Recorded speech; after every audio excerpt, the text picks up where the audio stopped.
Vous avez le goût déjà Merveille. Bonsoir, les fêtes feraient-elles oublier la crise? Gâteaux et macarons haute couture, jambon fumé au goût d'antan, truffes façon diamant noir, soupe de potimarron faite maison, foie gras d'exception, telles sont les stars de cette saga culinaire à laquelle je vous convie à travers la France entière. 50 grammes de gelée, 50 grammes de pommes. Pierre Hermé et Christophe Michalak, les magiciens de la pâtisserie, nous dévoilent exceptionnellement leurs secrets de création et de fabrication. Un régal des yeux et des papilles pour les gourmands en tout genre. Tout comme l'incroyable défilé de robes en chocolat, délicieusement craquantes, imaginées par de grands couturiers et maîtres chocolatiers. Toute la robe a été trempée dans le chocolat. Oui, c'est tout chocolat, ça sent bon, hein. Autre mise en scène débordante d'imagination, celle d'un festin organisé à l'orangerie du château de Versailles. Là, les homards, on les décortique comme ça, on craque. Ouais. Et après, on récupère les pinces, les têtes pour faire une belle pyramide. Et là, on décortique ça et on le sert. Voilà, super. D'un festin à un autre repas, nous retrouvons trois amis, le comédien Pierre Arditi, l'écrivain Yann Kefelec et le chroniqueur gastronomique Jean-Luc Petit-Renaud, qui partagent la même passion pour la table du chef étoilé Christian Constant. Tu voulais faire à la cuisine, viens maintenant. Nos trois mousquetaires, ou plutôt quatre, nous font découvrir des produits du terroir qui se fabriquent de génération en génération. On va le manger. On va le manger. Mais peut-on manger bon et pas cher? Un réveillon à 16 € pour 4, c'est ce que propose l'inventif Jean-Pierre Coff. 4 €, merde, c'est trop cher pour payer 1 kilo de pommes. Surtout que ça vient de je ne sais où. Alors, faut chier, je voudrais des pommes au marché, moi, merde. Du bio à des prix défiant eux aussi toute concurrence, c'est le nouveau défi du célèbre chef Marc Vera. Mais on y met le même cœur, absolument la même passion que pour la gastronomie. Encore moins cher et ça fait fureur, les légumes et les fruits vendus directement du producteur au consommateur. Ça nous réapprend à cuisiner des choses qu'on n'avait pas l'habitude de faire avant. C'est bien, ça fait plaisir à nos grands-mères. Alors que se cache-t-il derrière cette tradition française de la bonne table, un attachement aux produits du terroir ou aux saveurs de notre enfance? Sans plus tarder, retrouvons les stars de notre assiette. Studio photo, flash, photographe de mode. Ici, le mannequin n'est pas en chair et en os, mais en pâte à choux et en crème pâtissière. Tu vois à peu près là, comme ça, ce sera plus puissant. Et le pâtissier qui a des demandes dignes d'un grand couturier, c'est Christophe Michalak. Voici ma collection automne-hiver 2008.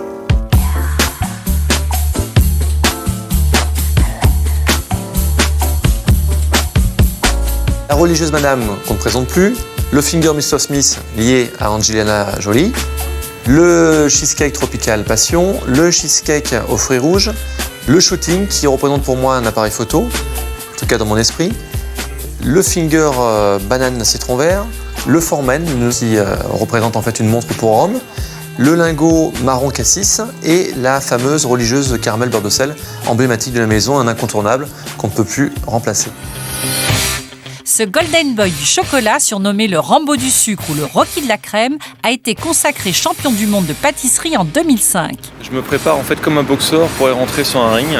Je pense sincèrement que la pâtisserie est un sport en même temps de haut niveau et j'ai besoin de me préparer comme un sportif, pas pour devenir le meilleur, mais pour arriver en tout cas dans une élite et atteindre la perfection.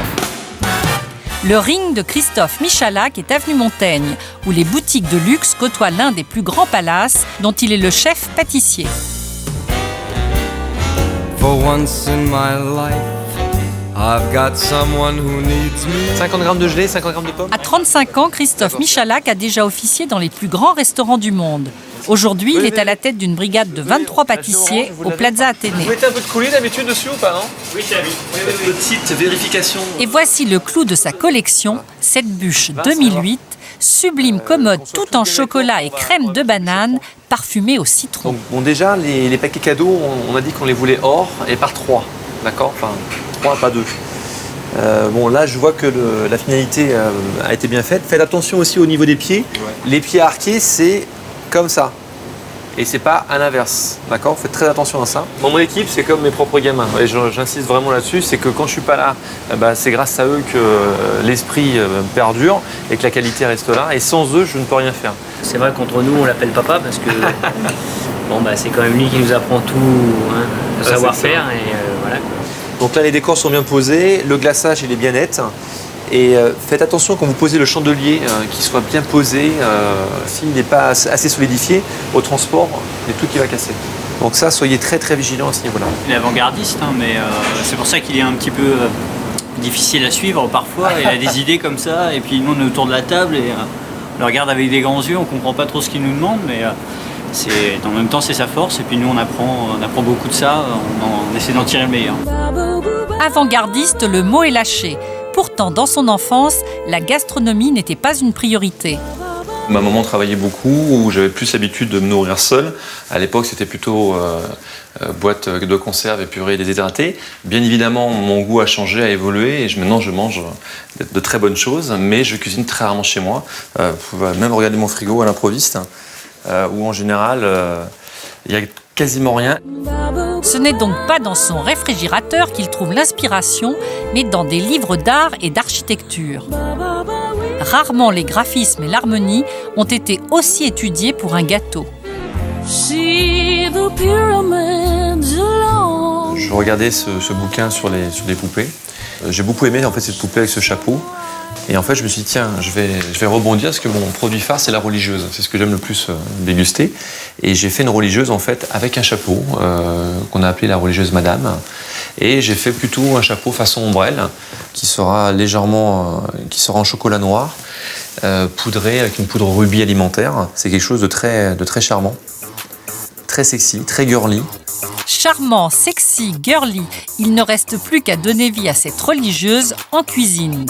Et le chef nous dévoile tout. Ça, c'est du chocolat associé avec du glucose. Donc il est un peu malléable. J'ai modelé en pâte à modeler un chapeau. Et j'ai une machine qui s'appelle une thermoformeuse qui chauffe du plastique et qui épouse toutes les formes. Et en fait, on arrive à réaliser le moule qu'on veut.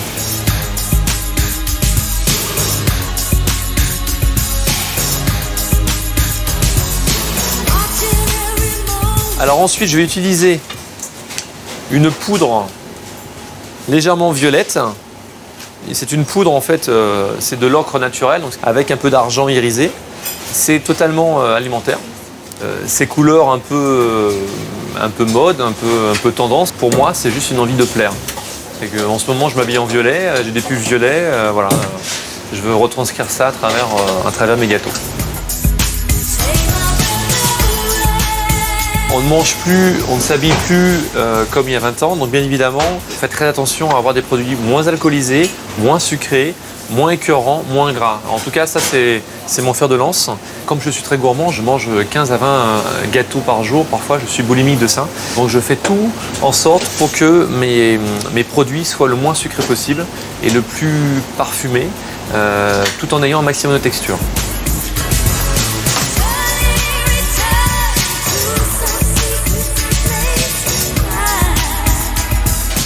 Voilà, nos religieuses sont restées à peu près 5 minutes au congélateur.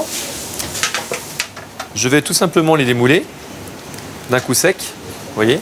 Et j'aime quand tout est carré, ordonné, précis. C'est ma mère qui m'a éduqué comme ça, qui est un peu maniaque, et je suis devenu comme elle. La finalité, c'est juste de poser mon chapeau légèrement de billets pour avoir un effet un peu sexy. J'habille mes gâteaux comme je pourrais habiller une femme, comme un couturier peut habiller un top modèle. Hein. Je la décoiffe ou je la déshabille. Et vous voyez, là, on peut voir la découpe, où on a notre confit de cassis avec notre crème et donc qui est légèrement marbrée. Et regardez la fine couche de fondant qui est imperceptible. Pour Christophe Michalak, une gourmandise doit exploser en bouche. Alors ? Ouais, c'est à mourir. Traitement de faveur pour cette religieuse madame, être capturée par le photographe de mode Laurent Faux, tel un top modèle. Ouais, on va faire la photo de la religieuse pour la prochaine collection. Ce qui est très important, c'est que le chapeau soit incliné. Si on le met trop droit, tu vois, tout de suite, ça fait paysanne. D'accord.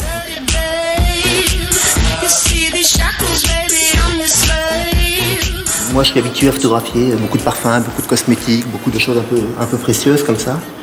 Et Christophe, de par ses produits, se rapproche parfaitement des autres produits que j'ai l'habitude de photographier. Et donc moi je me contente juste d'amener une lumière sur l'objet et souvent la photo est parfaite. Et là c'est très classe, on sent un côté glamour. C'est beaucoup plus élégant, voilà. Mais il manque encore je pense une dynamique. Il faut vraiment qu'on travaille sur la diagonale. Le gâteau à proprement dit ressemble à un bijou. Moi je veux que la perfection et uniquement la perfection. Le à peu près n'existe pas pour moi. Parce que l'idée c'est d'associer ton talent et le mien et de faire un produit qui soit, j'allais dire, presque inégalable. Mais d'où vient ce désir de perfection ? Moi, quand j'étais petit, j'étais gros, boubou, j'avais des boutons, je faisais pas aux filles. Et donc, je me confondais un peu avec Tom Cruise dans ses films de loser, où il ressemblait à rien au début et à la fin, il arrivait à sortir du lot. Aujourd'hui, Christophe Michalak a tous les atouts pour séduire. Et au fait, on ne vous l'a pas dit, mesdames, mais ce Casanova du sucre est célibataire. Épatant. La pâtisserie, pour moi, c'est une forme de séduction, bien évidemment, gustativement en premier, et après visuellement. Plus facile, hein, vous savez, on a des atouts, on essaie d'y gagner, quoi. Ou on est beau parleur, ce qui n'est pas mon cas. Moi, je préfère travailler, offrir un gâteau, et après, voilà, je vois si je séduis ou pas la personne. Nous les hommes pauvres et diables, avec des milliers de roses, on vous entoure. On vous aime sans le dire, on vous l'éprouve. Et notre chef pâtissier en amoureux des femmes a même créé ce moulage à croquer. Et c'est au Salon du Chocolat que l'on découvre les créations de ces maîtres chocolatiers qui rivalisent d'imagination. Premier fan du salon, le maire de Paris, Bertrand Delanoë. Encore du chocolat? Non, mais on va croire que c'est pour ça que je viens.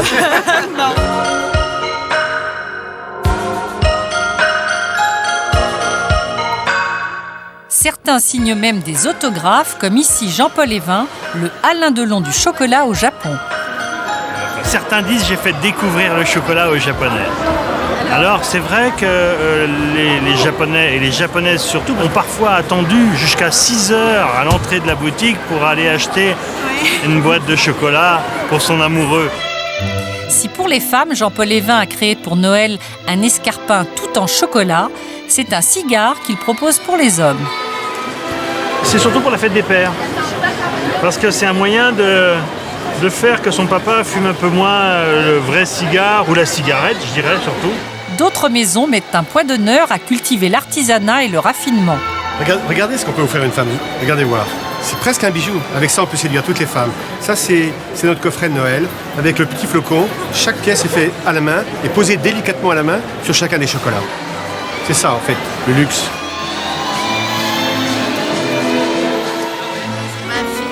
Autre accro du chocolat, la comédienne humoriste Chantal Latsou, venue déguster les dernières nouveautés. Je suis née dans le Nord. On allait chercher nos chocolats en Belgique. C'était spécialiste aussi. Oui, ils sont très bons aussi. Et je me noirais dans le chocolat, j'adore ça. Du foie gras avec un confit d'oignon au chocolat. Nous avons sorti ça parce qu'il y a beaucoup de personnes qui aiment faire l'association sucré-salé. Ça, c'est délicieux. Voilà. Le meilleur pour la fin, toujours. Bonjour, comment ça va, Bonnard? Bien. Alors, si vous passez pas formidable, si vous passez à Voiron, non. Si vous passez pas à Voiron, allez à Voiron. Oui, voir Monsieur Bonnard. Voiron, le centre du monde. Bon, le centre du monde, peut-être pas, mais Voiron, près de Grenoble, abrite depuis 4 générations l'une des dernières chocolateries artisanales en France à travailler la fève de cacao.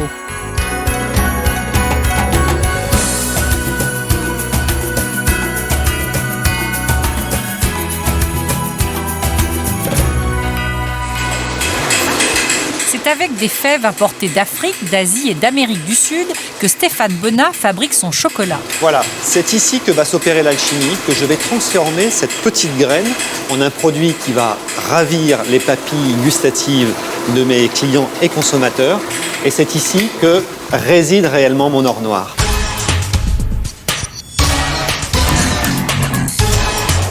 Première étape, la torréfaction.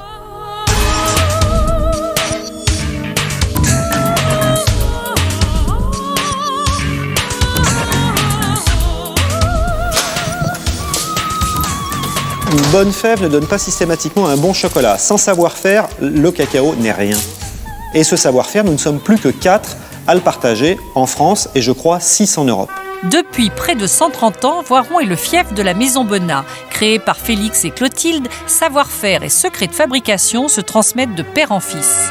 Nicole, 71 ans, la veuve de maître Raymond Bonnat, règne depuis bientôt 10 ans sur l'entreprise familiale d'une main de fer dans un gant de chocolat. Eh bien ça y est, je vais voir la mise en route de la maison, comme tous les matins. Ça dure depuis 1959, voire même depuis 1958, puisque j'ai fait ma première saison de Noël chez Bonnat en 58, quand j'étais fiancée avec Raymond.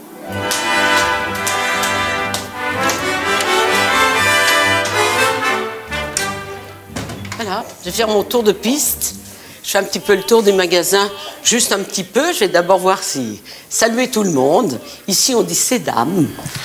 Un tour de piste de 2500 mètres carrés pour saluer une trentaine d'employés et ses 3 enfants, tous dans l'entreprise. J'ai même pas fait la bise à ma fille. On s'est pas fait la bise ce matin. Bonjour ma fille. L'aînée, Cécile, 46 ans, s'occupe de la gestion de l'entreprise. Je suis venue aider papa et maman pendant l'été. Et là-dessus, j'ai commencé il y a 25 ans, quoi. Et depuis 25 ans, j'y suis toujours. Il nous manque encore Flavie. Où est Flavie? Flavie! Allez, viens. Bonjour ma fille. Tu vas bien? La cadette, Flavie, 35 ans, est responsable de la boutique.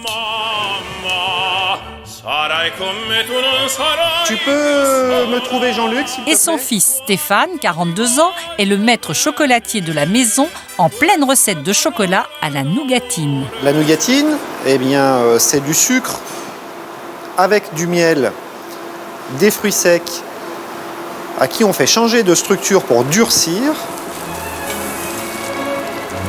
Et on la met en forme à l'aide d'un laminoir. Mon arrière-grand-père en a acheté 6. Il y en a 3 qui servent à la maison depuis 1856 et les 3 autres sont encore dans leur caisse d'origine. Donc on les mettra en fonctionnement quand ceux-là seront usés. Mais à mon avis, ça ne sera pas sous mon règne. Bonjour Denise, vous allez bien? Oui, très bien. Tout va bien? Bien, je viens chercher les 4 pour l'instant. Ah d'accord, mais on les a fait ce matin. Voilà. Vous voyez, 3 rangs, ça vous va? Ça va très bien. Et quand 2 gourmandes discutent du plaisir du chocolat en bouche... moi, je prendrais une crugette. Une crugette. Et la crugette, c'est merveilleux. Merveilleux.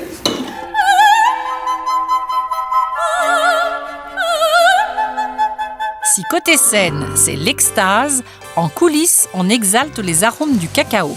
L'or noir est concassé et affiné dans cette broyeuse appelée casse-cacao tarare.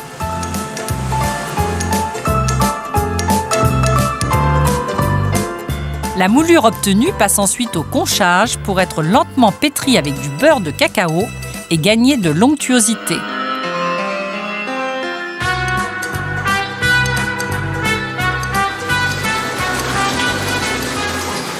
Il faut au minimum quasiment 3 jours entre le broyage et le conchage.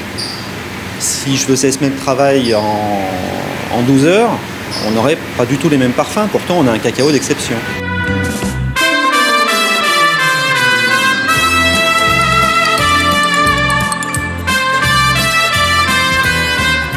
Eh bien voilà, ça c'est le résultat de la transformation du chocolat. C'est sa plus simple expression et il y a 128 ans que nous fabriquons ainsi. De la tablette aux produits dérivés, la Maison Bonnat, c'est 200 tonnes de cacao transformés par an, 40 employés dont 10 au Japon et 2,5 millions d'euros de chiffre d'affaires en 2007. Stéphane fait aussi travailler les cultivateurs de la région. Bonjour monsieur. Bonjour. Voilà, c'est les petites noix de l'année. Oui. Et je pense qu'elles sont bien prêtes. Elles sont très bonnes en tout cas. Excellentes. Non, je dirais plus, elles sont bien élégantes. Elles sont élégantes. Comme ça va être parfait pour les chocolats aux noix. Elles ont la très bonne taille, c'est vraiment super. Elles sont très blondes. Bravo.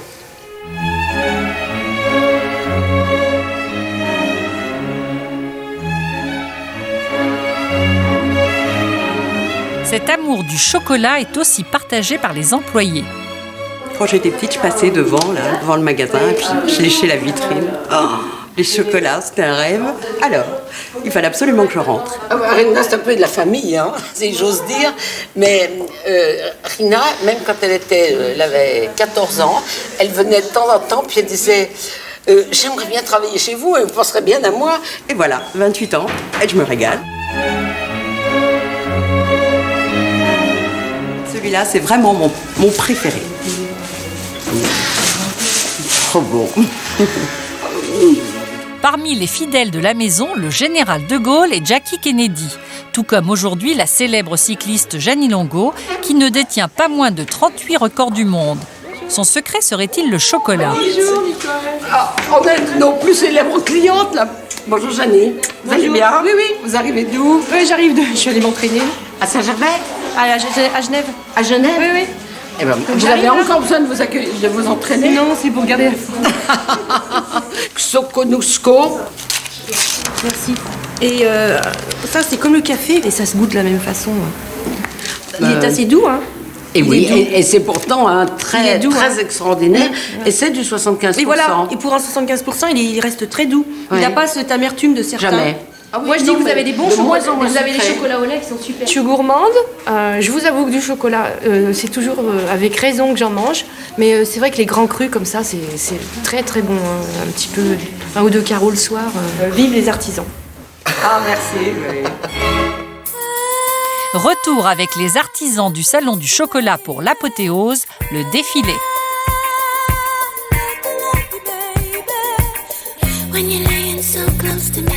Oui, on peut aimer la mode et craquer pour le chocolat. Des personnalités comme Lame, Christine Aron, Axel Lafont ou la cantatrice Patricia Petitbon défilent dans des tenues imaginées par des couturiers et des chocolatiers. Je suis une folle de chocolat et quand je suis triste, quand je ne suis pas bien, je mange du chocolat.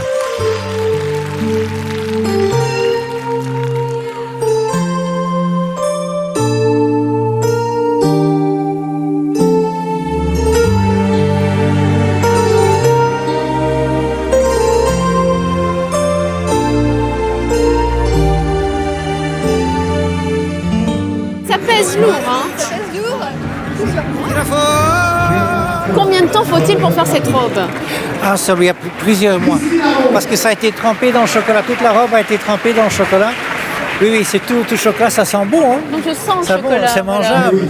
Je me suis sentie une princesse ce soir et j'ai pris du plaisir.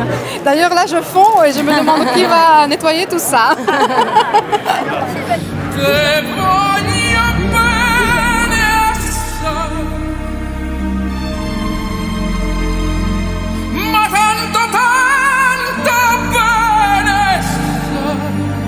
Elle est jolie, hein? Bravo, hein? Oh là là, c'est magnifique. Et après 14 ans, Sylvie Douce, la fondatrice du Salon du Chocolat, continue de s'émerveiller devant la robe portée par Pauline Delpech. Il faut pas que je lève les bras sur le truc. Combien de temps tu as mis exactement pour la faire, cette robe? 10 petits centimètres carrés, c'est 1h30 de temps. Voilà. Mais c'est le jeu, hein. C'est cet événement qui vaut la peine. Voilà. Est-ce que vous avez envie de la manger, votre robe? Bah, j'ai envie de la croquer, mais j'ai pas le droit. Faut être fan de chocolat pour porter une robe en chocolat? Faut être fan de chocolat, fan de belles robes. Et ouais, et puis je suis très flattée, moi, quand on m'a demandé de faire le final en plus.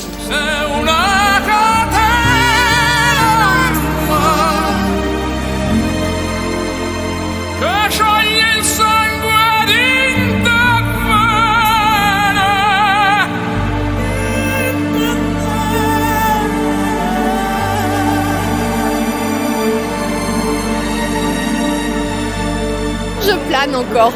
La plus belle robe de la soirée, extraordinaire. Ça se mange? Ça se mange? Non, ça se goûte? ça se regarde. Ça se déguste? Mais ça ne se croque pas. C'est le désir des airs où tu m'attires.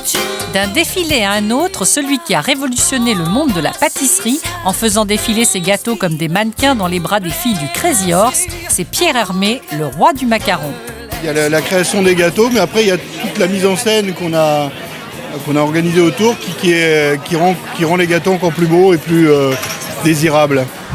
Ce maître pâtissier a fait de son bureau à donjon presque inaccessible. Là, il pense, conçoit et dessine ses recettes toutes archivées depuis 1984. Il nous reçoit exceptionnellement dans son bureau où il nous présente sa dernière création, la bûche Origine, limitée à 300 exemplaires.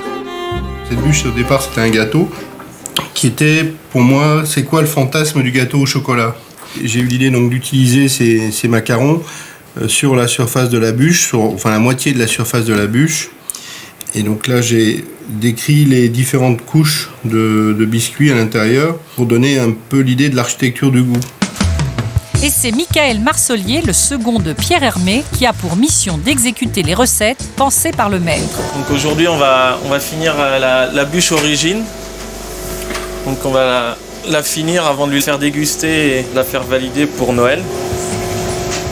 Donc la bûche Origine, c'est avec un chocolat donc pure origine porcelana. On a du biscuit, une crème onctueuse, une ganache, des débris de chocolat à la fleur de sel. Je vais glacer ma bûche.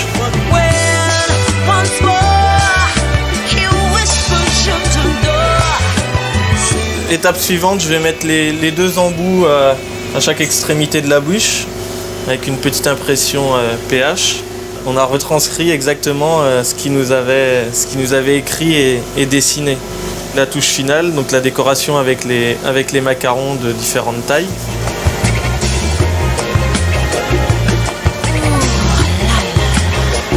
On est dans la haute pâtisserie comme un couturier travaille la haute couture. C'est le moment décisif pour Michael, la dégustation avec Pierre Hermé qui valide toutes les recettes de son bureau. Je vous ai apporté la bûche Origine, le dernier essai. Je suis impatient de voir le résultat et pour voir si ça correspond à ce que j'avais en tête, mais c'est bien.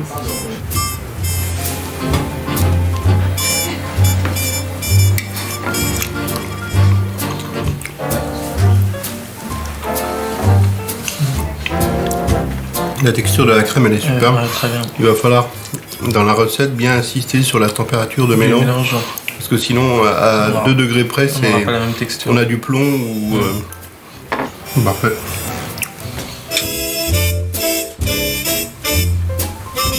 Je voulais avoir donc un gâteau tout chocolat, avec un merveilleux goût de chocolat. Donc là, j'ai choisi un chocolat qui s'appelle Porcelana, qui est un chocolat du Venezuela. Ça, c'est du chocolat. Il n'y a pas de doute. Et du bon. Désir, émotion délicieuse, fétiche. Ces gâteaux portent des noms évocateurs comme son produit phare, l'Ispahan.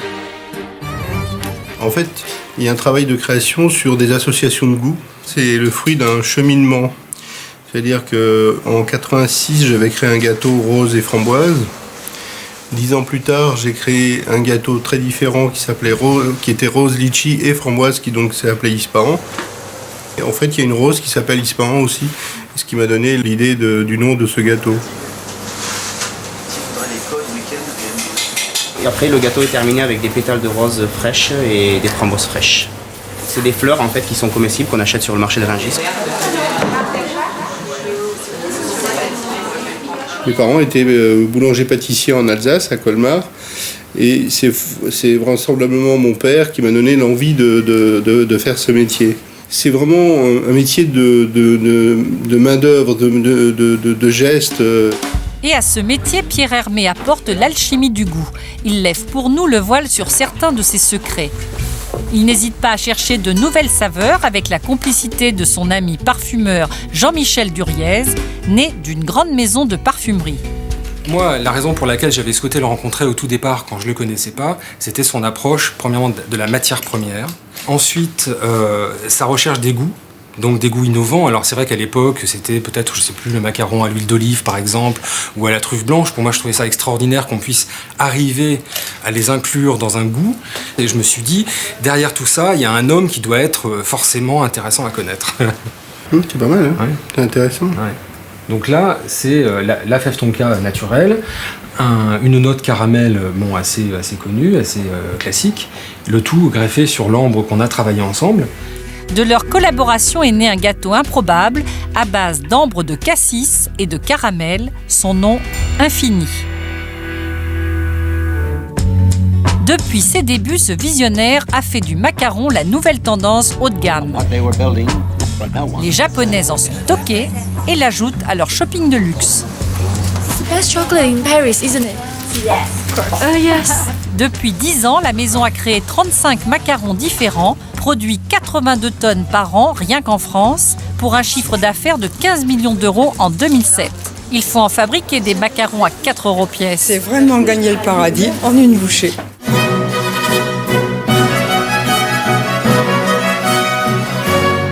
C'est aussi le paradis pour les invités d'une soirée privée donnée à l'orangerie du château de Versailles.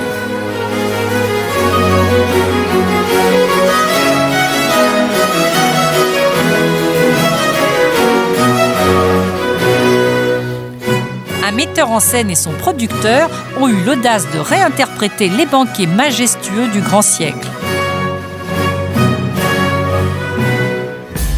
Paris, 2 mois avant le festin, nous avons eu la chance d'assister aux préparatifs du menu et de la mise en scène de la soirée.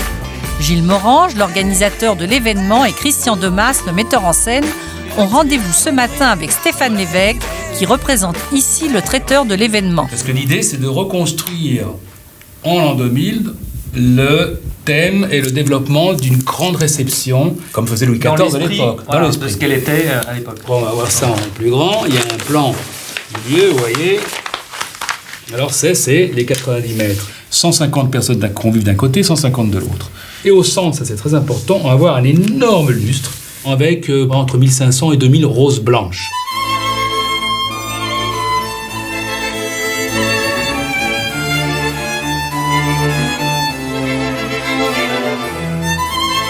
Et c'est en fait un vrai défilé de mode. C'est un défilé de l'art culinaire, c'est un défilé artistique, c'est un défilé de couleurs. Les arts de la table ne sont pas laissés au hasard. Verre, couverts et porcelaine sur mesure. Alors, parlons un petit peu du menu. Ce que je vous propose, c'est d'aller dans le bureau du chef et puis de rentrer dans le vif de la gastronomie. Oui, absolument. Donc, absolument. Très bien. Nos 2 chanceux vont sélectionner en avant-première les suggestions du chef Jean-Pierre Biffy chez Potel et Chabot. C'est le choix de caviar qu'on pourrait avoir juste posé sur l'œuf. Il faut être gourmand, faut pas en mettre suffisamment. Hop, voilà, c'est un petit toast. Le caviar est un objet précieux. Merci. C'est parfait, excellent. Et pour recevoir ces petits œufs précieux, un œuf en porcelaine caressé de feuilles d'or. C'est ici l'atelier de déco, Sébastien. Ouais. Bonjour. En pleine action. Notre œuf, mais qui a pris quelques couleurs. Ah ouais, c'est ça, c'est ça. Sur la table, c'est bien. On va mettre une petite pointe de feuilles d'or sur le caviar aussi.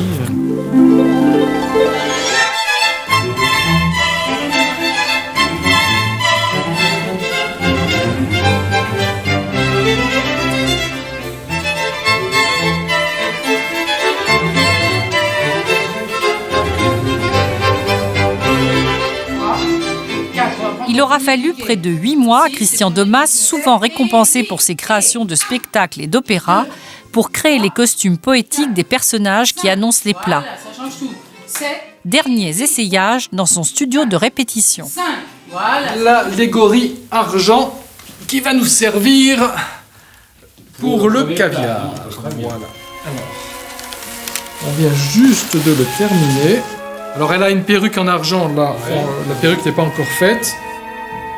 On a imaginé un grand soleil de fourchettes. Toutes ces cuillères, ces fourchettes sont des pièces d'orfèvrerie et ce sont vraiment des bijoux. Ce sont des rivets qui se trouvent là et ensuite on va camoufler tous les rivets avec des petits diamants.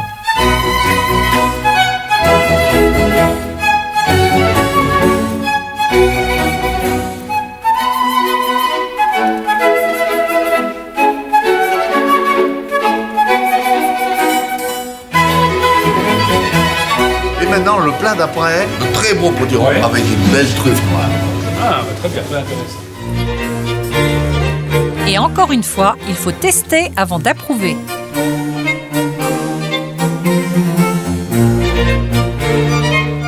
gros potiron, peut-être un peu plus petit que celui-là parce que le maître d'hôtel Gaulle, il est creusé. Ça, c'est la soupière en fait. Voilà, ça c'est la soupière. Ça, c'est génial. Non, celui-là, il est un peu excessif pour faire la présentation, mais c'est le principe. Parce que tu sais qu'il faut qu'on les mette sur des brancards. Ce magnifique brancard-là, on va mettre plein de potirons dessus, mais il faut qu'il soit extrêmement léger parce que sinon, tout va foirer. Il faut vraiment que ça soit vraiment monumental. Hein. Ah ça, on va être à 2 mètres de haut. Tant qu'on est sur le sujet, je pourrais vous montrer. Moi, j'avais pensé, c'est l'Italie.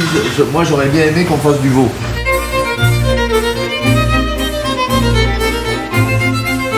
Tu vois, regarde, c'est quand même magnifique. Oui, mais c'est quand même un peu rustique. J'aime un truc. Par exemple, regarde le homard là. On peut pas faire un plat avec le homard. Tu vois, regarde. Parce que c'est beau regarde, ça. Là, ça, nous, hop, là, les homards, on les décortique comme ça, crac.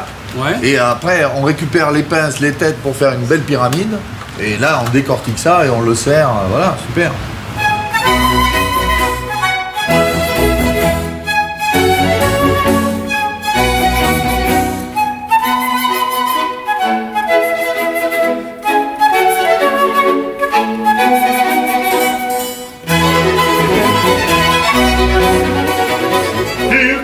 Retour au studio de Christian pour les répétitions des chanteurs. Il chitarrino le suonerò sì, le suonerò sì, le suonerò. T'arrives à avancer là? Ça c'est bien? C'est bien. Christian, qu'est-ce que vous faites là? Eh bien, je suis en train d'essayer de fixer des violons sur cet arceau de manière à donner naissance à un homme violon. Il en a 15 autour de lui qui sont des vrais violons, donc c'est très très fragile.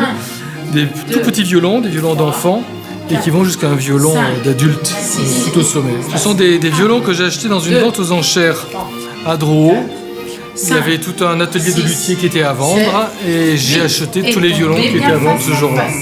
Se vuol venire nella mia scuola, la capriola l'insegnerò. Arte scandendo, l'arte adoprando, Donc cet homme violon n'existe nulle part. C'est d'après des gravures du XVIIe et XVIIIe siècle. Il y avait des hommes orchestres, des choses comme ça, et on a recréé ce personnage. B, hop, tombé, et on se recroise. C'est Corinne Deveau, chorégraphe réputée dans le cinéma, qui coordonne cette soirée. Public, et ici, et là, on le fait 2 fois. Son rôle, faire oublier les contraintes pour faire place au rêve. 6, et 7, et 8. Hop. Et la tête un peu montée d'épaule. Hop. Et hop. Quelle est la difficulté là, Corinne? Que ça soit régulier son mouvement et que voilà, et que les mouvements soient justes et qu'on voit qu'elle n'est pas encombrée par sa pointe devant.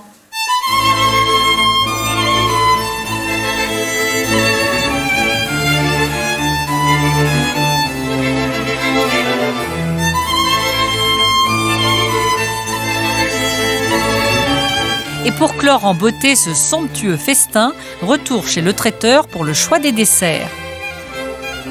Bon, il y a une couleur très fuchsia, oui. Oui, fuchsia qui est très importante. On va utiliser beaucoup de vert. Voilà. Donc, qu'est-ce qu'on peut faire en fuchsia? On peut faire un macaron couleur fuchsia garni avec une crème à la rose. Ouais. Rose ou framboise. On peut faire cette couleur-là, on a la violette. On peut faire macaron violette ou un macaron pistache ou au citron. Les couleurs sont coordonnées au décor, mais est-ce aussi bon que beau?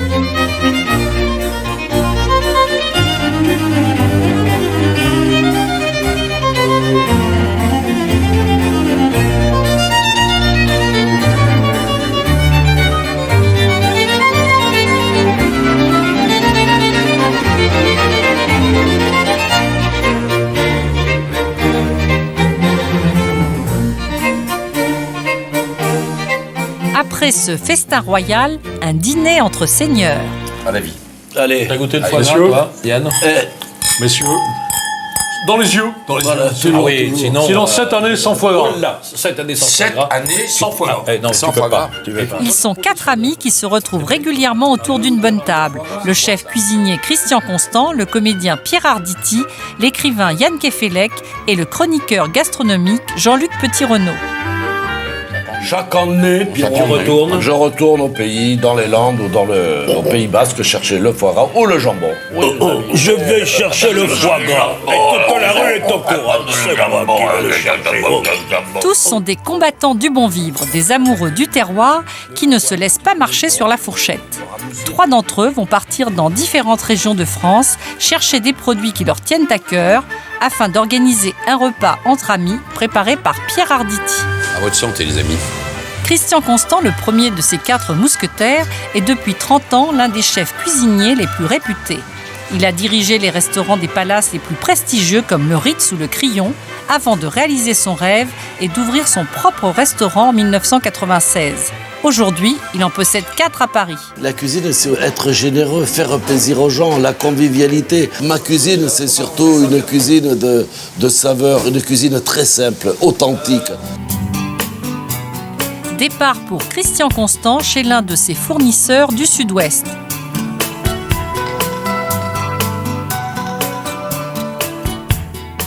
On est dans les Landes, ma région natale, le Sud-Ouest. Là où je vais choisir pour mes restaurants le confit, le foie gras. Et là, on va les sélectionner les produits. Hein. Ça va, Christian? Tu vas bien? Bien. C'est arrivé, la camelote. On va la voir? On va la voir. Allez, c'est bon. Bonjour. Ici, Christian Constant est comme chez lui. Il connaît chacun des employés. Bonjour. Ça va? Ça, c'est beau, hein? Ça donne envie. Est-ce que vous en mangez, vous? Le patron, il vous en donne un peu? Non? Le chef est l'un des rares privilégiés à pouvoir venir sélectionner ses foie gras. Bon, voilà, le foie, c'est arrivé ce matin. Ça, c'est le foie extra. Un bon foie gras, il faudra qu'il soit pas trop gros déjà. Il ne faudra pas qu'il fasse 500-600 grammes. Un foie de canard, c'est déjà bien. Moi, je trouve que ça, c'est parfait. Il a un bel aspect, là. Il est souple, il n'est pas granuleux quand vous l'ouvrez. Vous voyez, ça, c'est un bon foie gras. Même s'il a la petite tache là, c'est rien. Vous voyez, ça, c'est du foie gras. Hein? Oui, je me trompe ou non, chef? Non, tout à fait. Alors. Car les foie gras, il y en a de différentes catégories. On voit quand même une différence. Hein, il n'y a pas... Non. Si je mets celui-là là et celui-là à côté, même s'il abîme un peu, on va regarder. Je l'ouvre, vous voyez que c'est pâteux, regardez là la différence. Et j'appuie dessus. Hein. Et si j'appuie là, vous allez voir qu'il va partir en sucette. Voilà.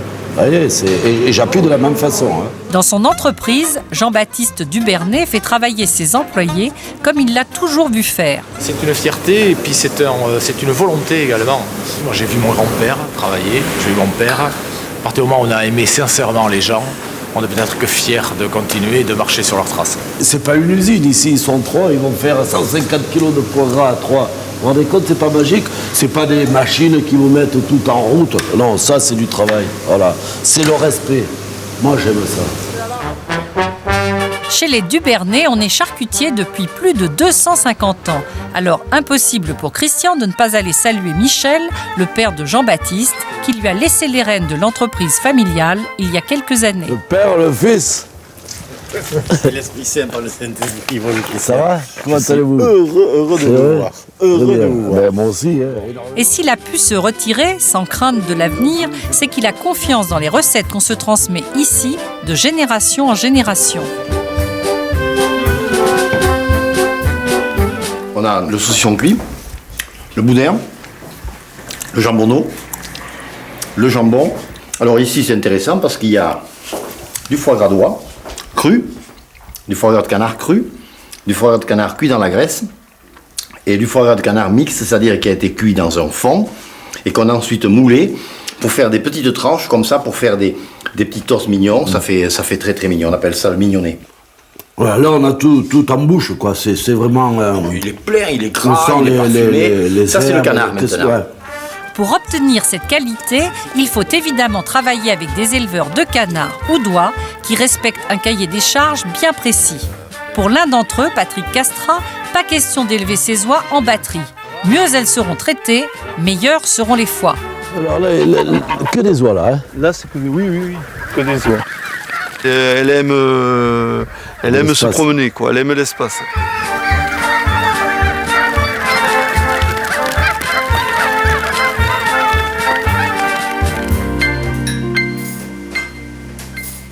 foie gras après être passé entre les mains de Christian Constant, voilà ce que ça donne. Foie gras au pain d'épices. C'est pour la 8.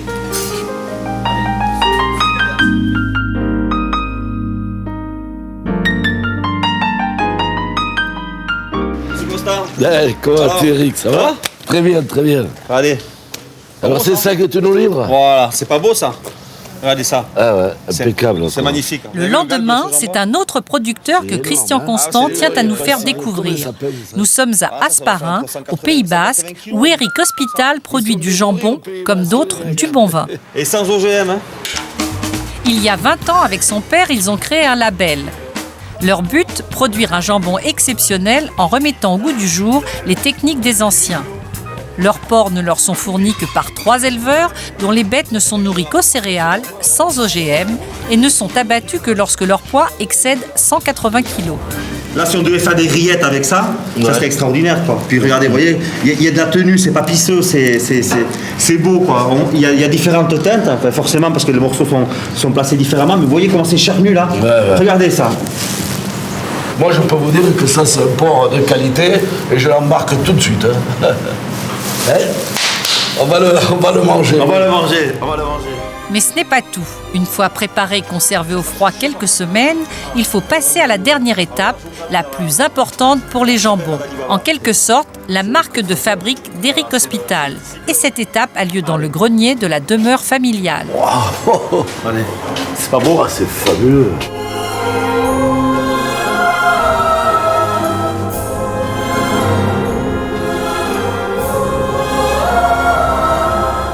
C'est extraordinaire. Ici, le séchage se fait de manière ancestrale, à l'air libre et durant 21 mois, soit 2 à 3 fois plus que ce qui se pratique la plupart du temps. Le printemps, ça va amener un petit peu d'humidité, un petit peu de chaleur. L'hiver, c'est du froid, ça fige un petit peu tout ce gras. L'été, ça chauffe. Ce gras fond et infiltre la viande. Et le soir, ça refroidit, donc ça va refiger. Et voilà, toutes ces saisons vont faire que ce produit, d'une année à l'autre, en fait, on se retrouve avec des crus, un peu comme dans le vin, qui peuvent être extraordinaires et qui des fois sont un petit peu un ton en dessous, quoi. Allez. Ce travail d'artisan qui permet à Eric de vendre ses jambons aux meilleures tables de France repose sur une véritable philosophie. Et pour nous l'expliquer, c'est dans les montagnes basques qu'Eric a tenu à nous amener avec quelques amis. Ça vaut le coup, hein. Fais des efforts, mais qu'est-ce que c'est beau. Ici, le vent va s'enrichir de toute la végétation. Tu vois la fougère qui est légèrement rousse. Le vent du sud va se charger de bonnes choses et va descendre en bas dans le séchoir et va venir caresser les jambons comme ça.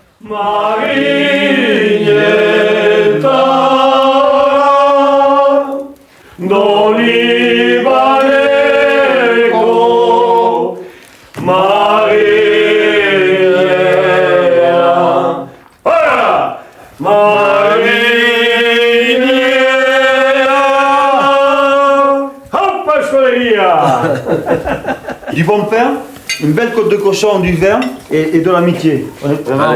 Allez, merci de votre accueil. Et surtout d'avoir quand même un grand maître de Paris. Après la montagne, direction la mer. C'est en Normandie, dans le plus petit port de France, à Fernandville, que notre deuxième mousquetaire, le chroniqueur gastronomique Jean-Luc Petit-Renaud, a choisi de nous conduire. Et c'est une ostréicultrice bien particulière qu'il tient à nous faire découvrir. La voilà, la voilà. La belle sirène. Ah oui, elle a son paquetage. Bonjour.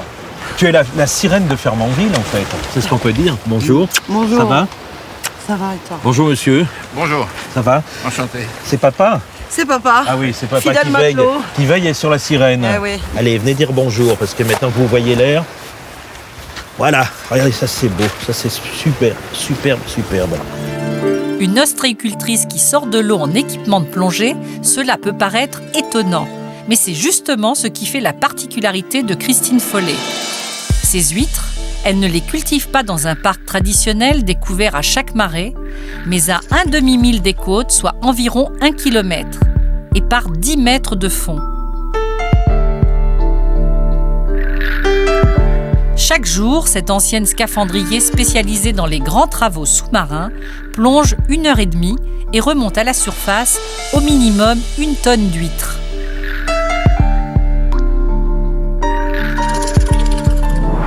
Alors on les apporte maintenant où? Allez.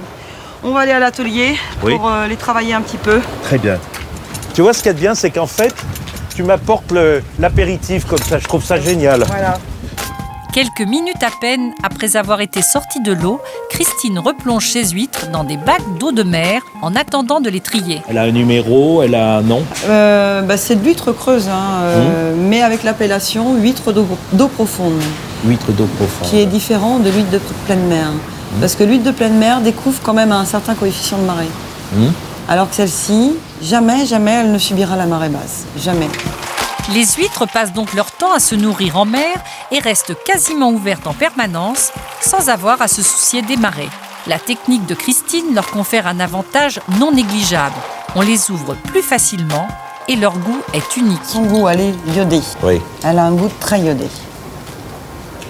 On sent qu'elle a eu une vie pépère et qu'elle vient comme ça des fonds et ça me plaît. Et quand il fait plutôt frisqué comme aujourd'hui, c'est un vrai régal. Puis on a l'impression de boire de l'éternité quand on boit cette dernière eau qu'elle a fabriquée comme ça, là. Il y a le sang du Christ et puis il y a l'eau de la belle de Fermanville, quoi, c'est ça? Elles sont bercées, tournées. Elles sont bercées. Voilà. Tu te rends compte la belle histoire que tu nous racontes à chaque fois? Oui, elles sont bercées, quoi. Elles sont bercées. Ce sont des histoires de bébés, de maternité, Voilà. c'est génial. Et donc là, elles sont lavées, ça leur retire, moi j'appelle de la poussière de mer. Le next c'est de la joaillerie, là. On est dans la joaillerie. Christine bichonne ses huîtres. Elles doivent être parfaites avant d'être vendues. Elle y met un point d'honneur, pas une n'échappera à son inspection. Pas question donc d'agrandir son exploitation.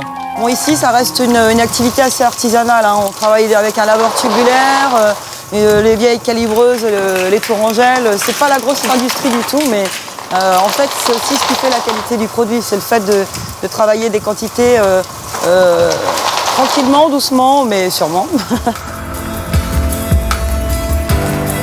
Il y a une sorte de démarche comme ça, très personnelle, et une démarche d'excellence. Et si on n'est pas quelques-uns à la traduire en mots, et elle restera comme ça, juste sur le bord du chemin, et c'est très important. Et moi, ça m'émeut, parce que ça veut dire que le garde-manger français n'est pas près de mourir, et ça, j'ai le palpitant qui cogne à ce moment-là. Ces huîtres, c'est donc Pierre Arditi, le troisième mousquetaire de la bande, qui va les préparer en compagnie de Christian Constant. Il est où l'admirable Christian Constant? Il est là. Ce petit cri-cri. Tu veux faire la cuisine ou quoi?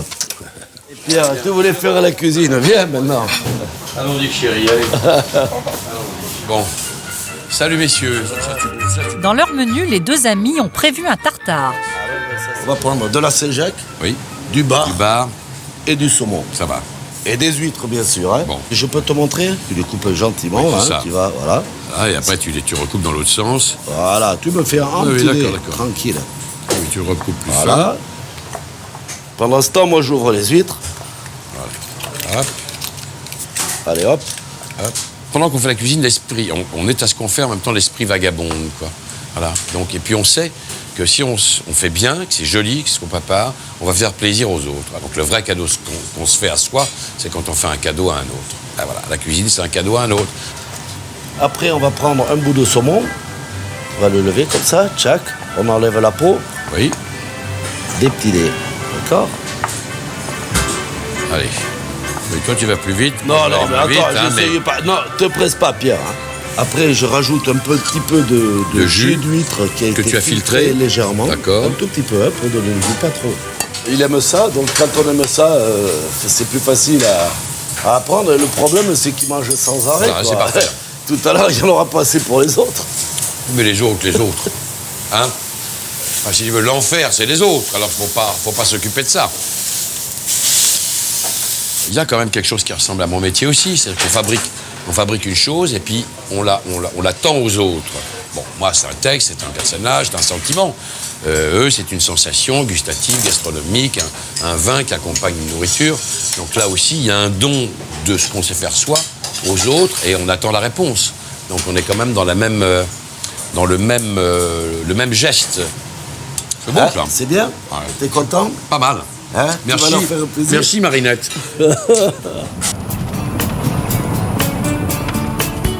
Pendant ce temps, Jean-Luc Petit-Renaud, qui est capable de faire des kilomètres pour trouver un bon pain, nous emmène toujours en Normandie, dans le petit village du Va, où se trouve sa boulangerie préférée.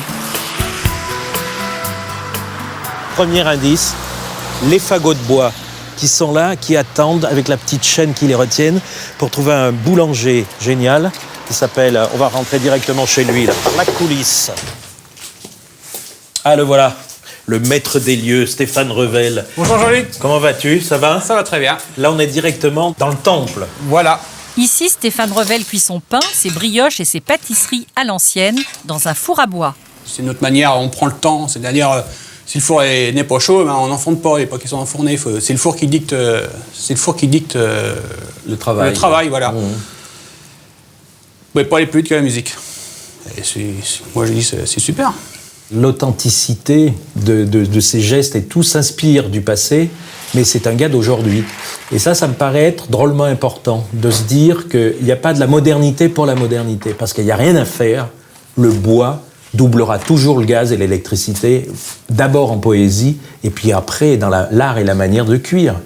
Un plat sur un fourneau à bois, c'est autre chose qu'un plat qui a le gaz au cul. Tous les ingrédients sont presque réunis, mais pour nos amis, pas de repas de fête sans truffe. C'est Christian Constant qui se charge de la commande auprès de son négociant. C'est Christian Constant, comment ça va? Je t'ai reconnu, Christian. Ça va, tu vas bien? Ça va et toi? Ouais, dis donc, c'est pour une commande de truffes. Au niveau du prix, elle sera beaucoup moins chère que l'année dernière. Bon, j'espère, hein, parce qu'en ce moment, c'est la crise. Hein. Essayez de ne pas faire trop cher. Hein. Vous êtes des voleurs, les marchands de truffes. Hein. Pas du tout. Bon, en plus, c'est que des champignons. Il ne faut pas exagérer, quand même. Hein. Ce petit chien, c'est Mirka. Oui. Et son propriétaire, Monsieur Ricou, est ce que l'on appelle un caveur, autrement dit un chasseur de truffes.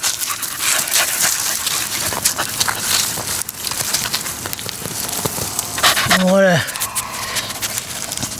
Voilà, ok. Ah oui. Tu es contente, hein? C'est l'instinct naturel. On l'a menée toute petite aux truffes. Ben, la première fois qu'on l'a menée, elle a trouvé des truffes. Mais les truffes, on ne les trouve pas par hasard. Elles ne se développent qu'au pied d'arbres dits truffiers, comme les chênes, les noisetiers ou encore les tilleuls. Nous sommes dans le Vaucluse, sur les terres de Monsieur Ricou. Il y a planté des chênes il y a environ 25 ans, et c'est seulement depuis 10 ans qu'il y récolte les précieux champignons. Quand on a planté, on n'était pas sûr qu'un jour on récolterait des truffes. Et puis petit à petit, ben, ma foi, ça produit un peu comme maintenant. Allez, Mirka. Et ça vaut le coup d'attendre. En quelques minutes à peine, le chien Mirka a fait des miracles. Mirka. Vous voyez, on a fait une belle récolte. On en a trouvé de belles. Là, il y en a grosso modo 300 grammes. Ça fait peut-être 50 €. C'est pas une fortune, hein, c'est pas... 50 € vraiment au bas mot, car les prix peuvent monter jusqu'à 1000 € le kilo. Une fois achevée sa récolte personnelle, direction le marché aux truffes de Richeranche, le plus important de France. Monsieur Ricou change alors de casquette et devient courtier en truffes. Il les achète aux paysans qui viennent ici arrondir leur fin de mois. Bonjour madame. Combien il y en a? 700. Difficile de voir les truffes et encore plus de parler argent. Ici, les transactions se font discrètement à l'arrière des voitures et leur prix varie en fonction de l'offre et de la demande. Mais curieusement, personne ne semble véritablement au courant du cours du jour. Aucune idée. Je sais pas. Il faut pas me dire. Cher. Lui, il a un prix spécial. Moi, c'est un secret, moi. Comme toutes les négociations, on essaye de faire ça le plus discret possible. Mais avec vous, je crois que c'est mal barré. Ils feront plutôt voir leurs truffes que les sous. Pas d'argent échangé dans la rue, chaque vendeur amène son petit ticket au café pour se faire payer à l'abri des regards. Toutes les truffes qu'il a achetées sur le marché, Monsieur Ricou va les vendre à un négociant. Gilbert Hugo est l'un d'eux, c'est lui qui fournit ses truffes à Christian Constant. Bon, Monsieur Ricou, alors, ça s'est bien passé? Ben oui, mais enfin, allez. Une bonne matinée? On a fait une bonne matinée, j'espère. Ah ouais, voilà, ça c'est magnifique, ça. Ça, c'est des truffes magnifiques. Monsieur Constant va être content, là. Voilà.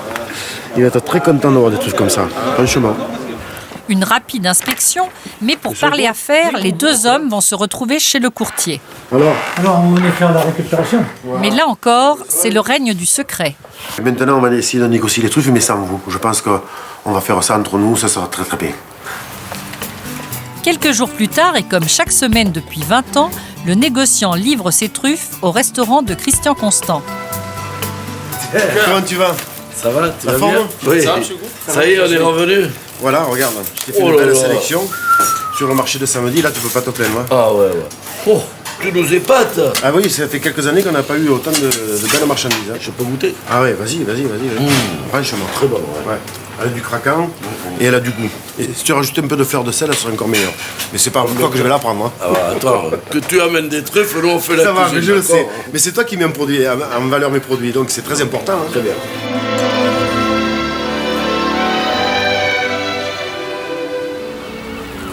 Notre quatrième mousquetaire, c'est en plein pays bigoudin, à Saint-Guénolé-sur-Mer, qu'on le retrouve. L'écrivain Jan Kefelec tient à nous faire partager son amour des produits de la mer et son admiration pour ceux qui en vivent. Il est sûr qu'ici, on est dans un vivier, on est dans un réservoir de bonne chair. Et le roi des viviers en Bretagne, c'est incontestablement le homard. Bon, vous préparez des homards? Bon, Michel, si j'ai bien compris, ça c'est des homards de la région. Ouais, c'est des homards qui sont pêchés au casier, ici, localement. C'est en compagnie de son ami restaurateur Michel Ocard que Jan Kefelec a décidé d'apprendre à les cuisiner. Il y a de l'homard, il y en a de moins en moins, c'est sûr. Ah, il y en a de moins en moins. Ah, ouais. Alors maintenant, on voit de plus en plus le homard canadien en période de Noël. Oui, je vois. Ah. Je ne me sentirais pas à l'aise si je devais servir du homard de canadien. Que les Canadiens mangent notre homard breton, pourquoi pas? Mais que nous mangions le homard, je ne sais pas s'il y a beaucoup d'homards bretons qui partent au Canada. Je pense pas, non, je pense pas. Non. Bon. Qu'il soit breton ou canadien, le homard est toujours tué juste avant d'être cuisiné. C'est un peu dur, mais pour Michel, c'est juste le quotidien. Bon, ça c'est vraiment, ça c'est beau, hein. C'est le geste.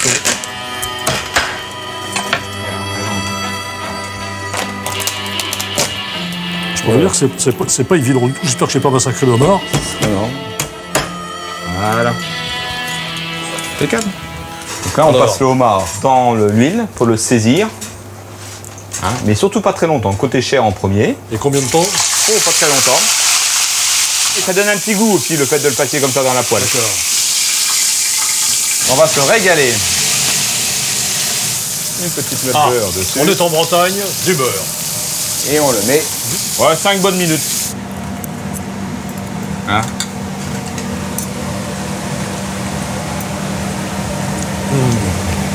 Là, c'est bon. On a bien le goût du homard. C'est bien, tous les goûts sont bien séparés les uns des autres. Là, c'est... Jan Kefelec fait bien de prendre des forces. Le lendemain, le jour n'est pas encore levé quand il a rendez-vous avec Scarlett Lecor, la seule femme marin-pêcheur en France. Tu sais que ça fait 25 ans que je suis en mer toute seule? Ouais. Depuis 1983.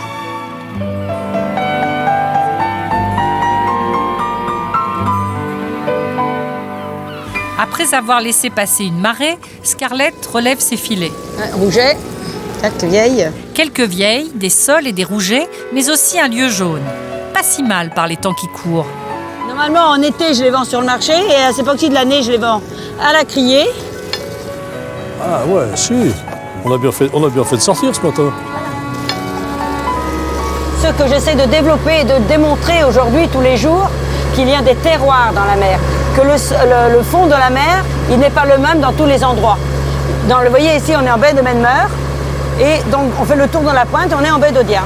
Vous prenez une sole pêchée ici et vous prenez une sole pêchée en baie d'Audierne, vous n'aurez pas le même poisson. Elle n'aura pas le même goût. D'ailleurs, on voit bien à quel point on a besoin des produits de la mer. La mer, justement, donne la santé à l'humanité. Et c'est certainement pas en nuisant aux gens de mer qu'on améliore le sort de l'être humain. Il faut défendre les gens de mer.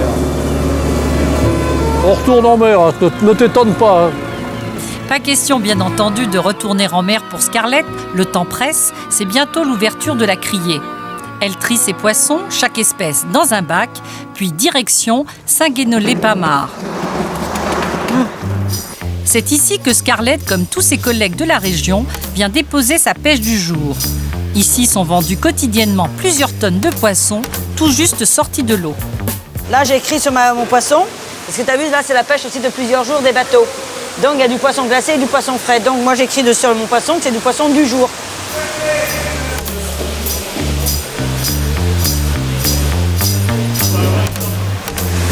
Bonjour. Attends-moi une quasi d'abord, que je cherche mon nom. Non, ça, c'est faut laisser au crabe, là-bas. Faut laisser là-dessus. Non, ça là, faut pas toucher. Et là-bas, c'est propre, regarde. Scarlett identifie ses poissons grâce à une plaque qui porte le nom de son bateau, pendant que Yann Kefelec, en amateur éclairé, se verrait bien déjà à table. Ça, c'est le vrai bouquet breton. La crevette très rouge, crevette de roche. Exceptionnel. Yann, donc on est parti voir, parce que moi je vais vous laisser là, vu le boulot que j'ai à faire là. Scarlett ne s'arrête jamais. Elle s'en va sans même savoir ce que sa sortie en mer lui a rapporté. Ici, tout marche à la confiance. Elle recevra son argent plus tard. Ensuite, c'est exactement comme à la bourse. C'est la loi de l'offre et de la demande. Seuls des marailleurs habilités peuvent acheter ces lots qu'ils revendent ensuite aux poissonniers, aux restaurateurs ou encore aux grandes surfaces. Les cotations ont démarré depuis une demi-heure quand se présentent à la vente les caisses de Scarlett. Proposées à 16 € le kilo, ces rougets partiront finalement à un peu plus de 11 €, soit pour 3,9 kg, à peine 40 € dans la poche de Scarlett, une fois les taxes prélevées. La Bretagne, sans ses gens de mer, sans ses traditions maritimes, ça n'est plus la Bretagne. On est bien content sur nos tables de trouver des sols du Guilvinec, des bars de l'Île-Dieu ou des lieux jaunes de la Berry-de-Dutte. Il est formidable quand on commande quelque chose quelque part, puisque nous sommes aussi des amateurs de produits de la mer, c'est cette espèce de traçabilité qui nous relie à des endroits, à des traditions, à une histoire, et à une poésie des choses qui est bien plus ancienne, évidemment, que nous-mêmes.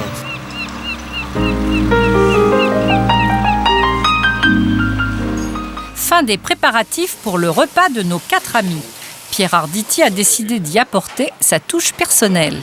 Je voulais faire ça. Parce que ça, tu comprends, la côte de bœuf, tout le monde dit oh, j'ai rien qu'à foutre ça dans une poêle. C'est pas vrai. Pour que ça soit bon, qu'il y ait un bon jus, c'est compliqué. Il va préparer les côtes de bœuf avec un gratin de macaroni et il commence par la cuisson des pâtes. J'ai mis de l'eau et un bouillon cube. Et là, je vais mettre tous les macaronis. 2 litres d'eau et on va les laisser cuire gentiment. Après, on va préparer la côte de bœuf dans une jolie côte de bœuf. On va en tailler. Voilà, ça c'est beau, ça c'est beau, ça c'est bien. On peut le faire soit au barbecue, soit à la poêle, mais sans matière grasse. Voilà. Très chaud. Exactement. Alors ça c'est quoi? C'est du concentré de tomate? Concentré de tomate, voilà. Oui. Ça c'est une recette de ma maman. Oui, justement. C'est celui qu'on mange ici. Voilà. Je reviens revoir les côtes de bœuf. Voilà, je viens de les tourner là. Alors tu les as croûtées quoi? Voilà, juste dorées, colorées, légèrement croûtées. Pourquoi elles ont croûté? Parce qu'il n'y avait pas de matière grasse et donc la peau est devenue un petit peu...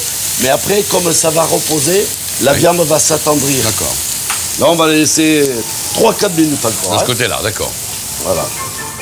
Doucement, Pierre, doucement. Parfait. Ça veut le goût déjà? Merveille. Bon, maintenant, c'est pas fini. Le bouillon, et t'as la petite pointe de tomate, quand même. Voilà, mais elle est imperceptible. Oui, mais... mais elle est là. Elle y est. Ce que tu mets, c'est quoi? C'est du gruyère? Alors maintenant, on va mettre du gruyère ou de l'emmental, un joli... Je sais pas s'il y en a assez. Alors là, tu vois, il n'y a pas de crème, quand même. Ça, c'est un truc à prendre. 16 954 calories par bouchée, on est bien d'accord. Donc ça n'est pas du tout un plat pour des mecs qui feraient des régimes comme moi de temps en temps. Là, il faut choisir un jour, on n'est pas au régime, on est bien d'accord. Pierre, je voudrais te dire quand même qu'ici, c'est pas un hôpital. On n'est pas manger ici. Mais par contre, si tu veux, quand on sort d'ici, éventuellement, on peut y aller à l'hôpital. Regarde, est-ce que c'est suffisant à ton avis? Encore un peu. Faut en mettre encore un peu. Encore maison. Voilà. Pierre, là, je vais la couper. Regarde, tu veux voir la cuisson? Ouais, elle est parfaite, là. Et là, tu vas arroser ta côte, c'est pareil. Voilà. Ça, ce petit jus, c'est ça qui veut... ça n'a pas brûlé, c'est bon. Et là, quand tu vas le goûter, tu veux le manger? On va en manger, là. Tu rigoles, quoi, non? Voilà. Attention. Voilà, messieurs. Tu veux que je prenne ça dans ces Eh choses? oui, non, Non, c'est pas brûlant. là, oui. C'est pas brûlant. On ça. a, va, ça, on a attention, beaucoup hein. entendu, mais ça a l'air délicieux. On voit qu'il s'agit d'une viande détendue à four tiède. Non, ça c'est beau. Hein. Oui, détendue à four tiède, c'est pas une viande Non, cuite. mais ça. pas détendu à four tiède. Avec la petite. Détendu sous papier alu et à température de cuisine. C'est vrai. Pas à four tiède, sinon elle continue de Et cuire. la viande n'est pas un peu crispée. La viande n'est pas un peu crispée. Alors cette huître-là, c'est préparé, Ça, c'est c'est une sorte de tartare. Tartare d'huître, bar, saumon, coquille Saint-Jacques. Bravo. C'est Constant qui m'a enfin appris à faire ça, qui est délicieux. Prends-en une. Prends-en une et donne-moi une. C'est pas une recette arditienne, celle-là. Ah non, non, c'est une recette constantienne. Avec des huîtres que tu nous as ramenées, Jean-Luc. Il était bon. C'est beau ça. Hein?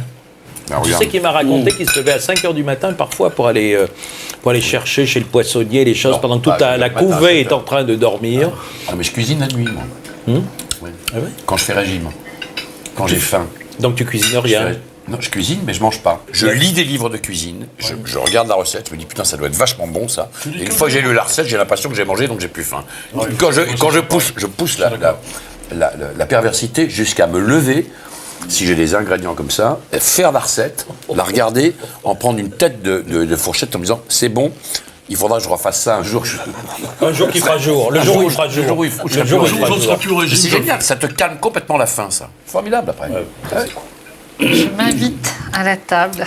Oh, bah prenez une petite huître alors que je passe. Voilà.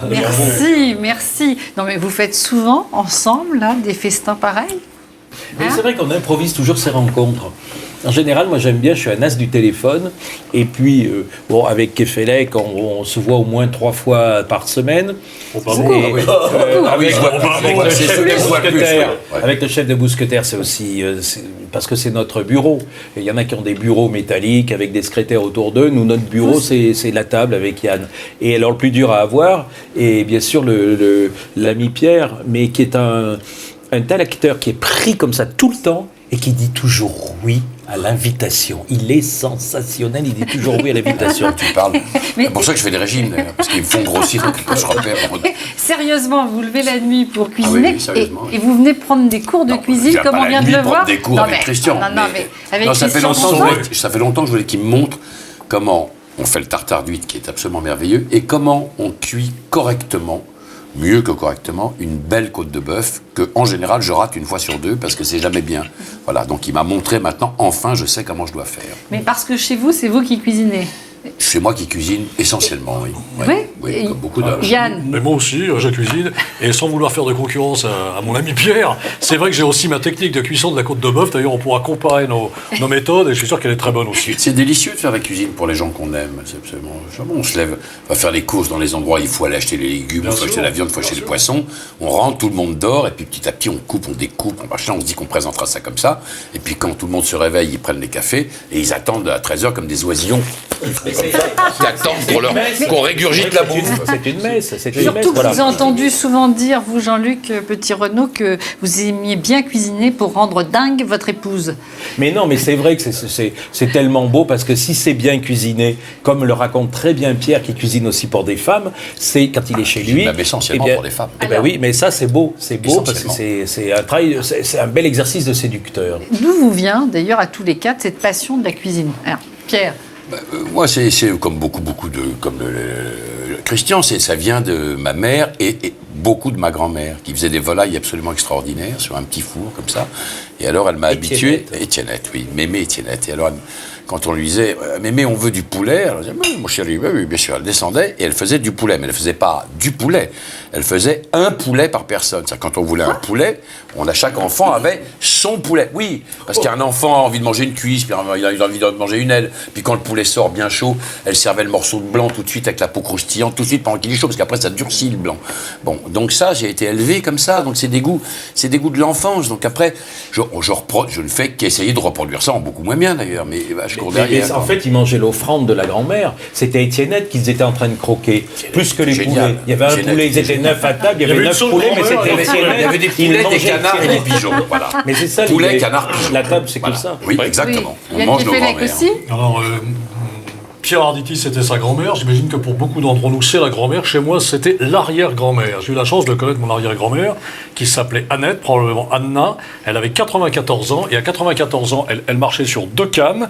Une canne comme ça qui était couverte de nœuds, l'autre qui était en bois extrêmement lisse, je ne sais pas pourquoi. Et je voyais ces cannes ployées sous le poids de cette femme, que l'on descendait comme ça à plusieurs, pour l'amener à la cuisine, pour qu'elle nous fasse ces crêpes, qu'elle était la seule à faire comme ça, en mouillant de gras la crêpière avec un quignon de pain.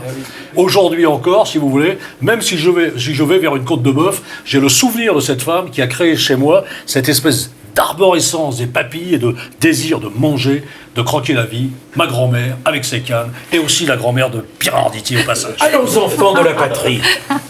Le jour de gloire est arrivé. C'est incroyable parce qu'on est vraiment dans la nostalgie des saveurs de l'enfance. Ah, totalement, du goût de l'enfance. Et des êtres perdus, et des gens qui nous ont apporté comme ça ces saveurs et ces mystères qui ne sont plus là. Pas tout à fait la nostalgie, enfin la nostalgie sans doute, mais le fait de faire ça, c'est un moyen de leur faire savoir que d'une certaine manière, il n'y a pas de nostalgie.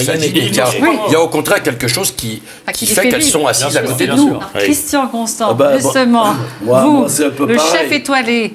Pour moi, ma mère m'a vraiment tout appris. Toutes les recettes que j'ai fait depuis ici, l'échalote, un petit peu d'huile après la côte de bœuf, le macaroni, il n'y a pas de crème, il n'y a rien, il y a le gruyère.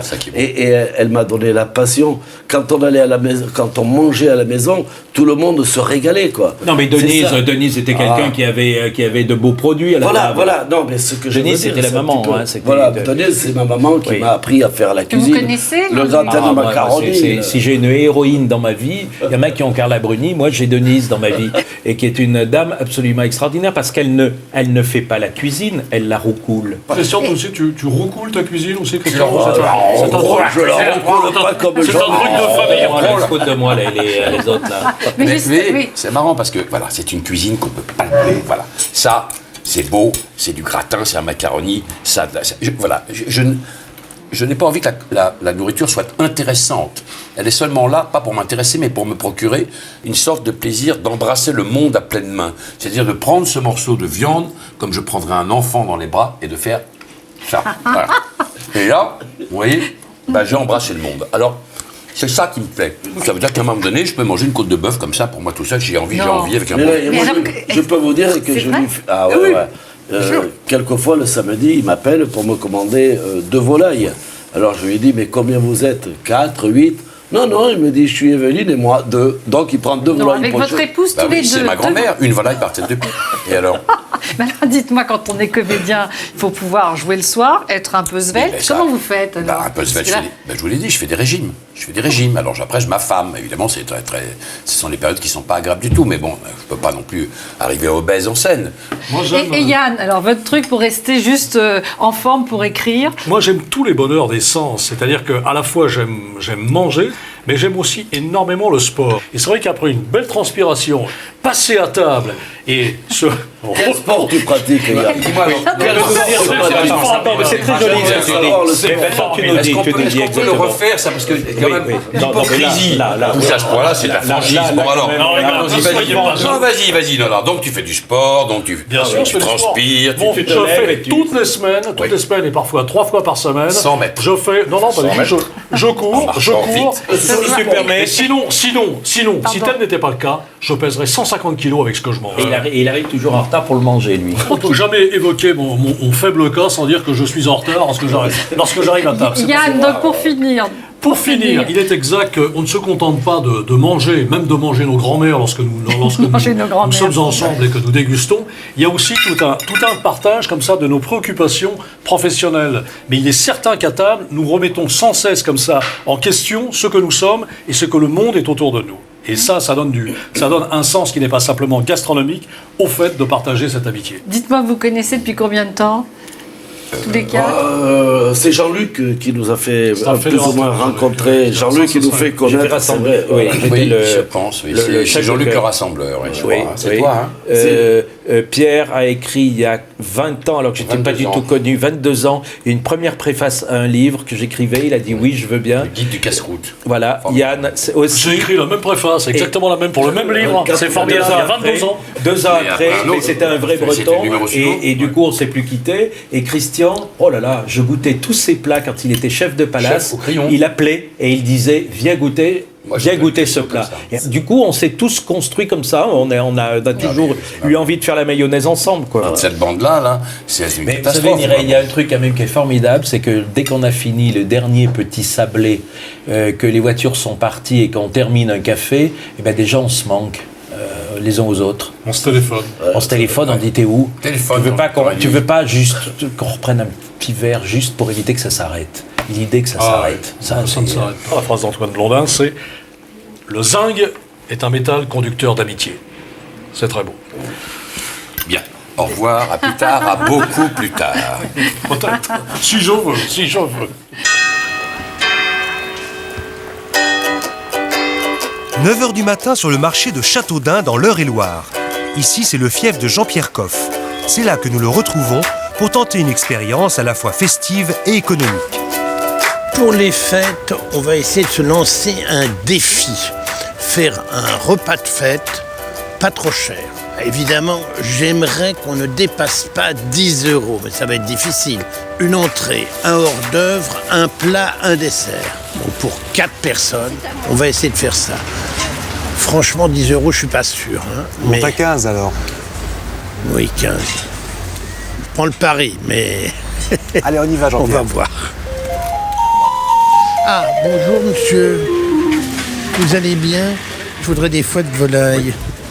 On va faire une première entrée, parfaite foie de volaille. Ça va pas être très cher, regardez, les foies sont très très beaux. Puis on a besoin qu'une barbe de lard et 3 œufs, puis ça roule. Ça vaut combien ça? Alors 12,80 le kilo. Il m'en faut 250 grammes. Alors 3,33 € s'il vous plaît.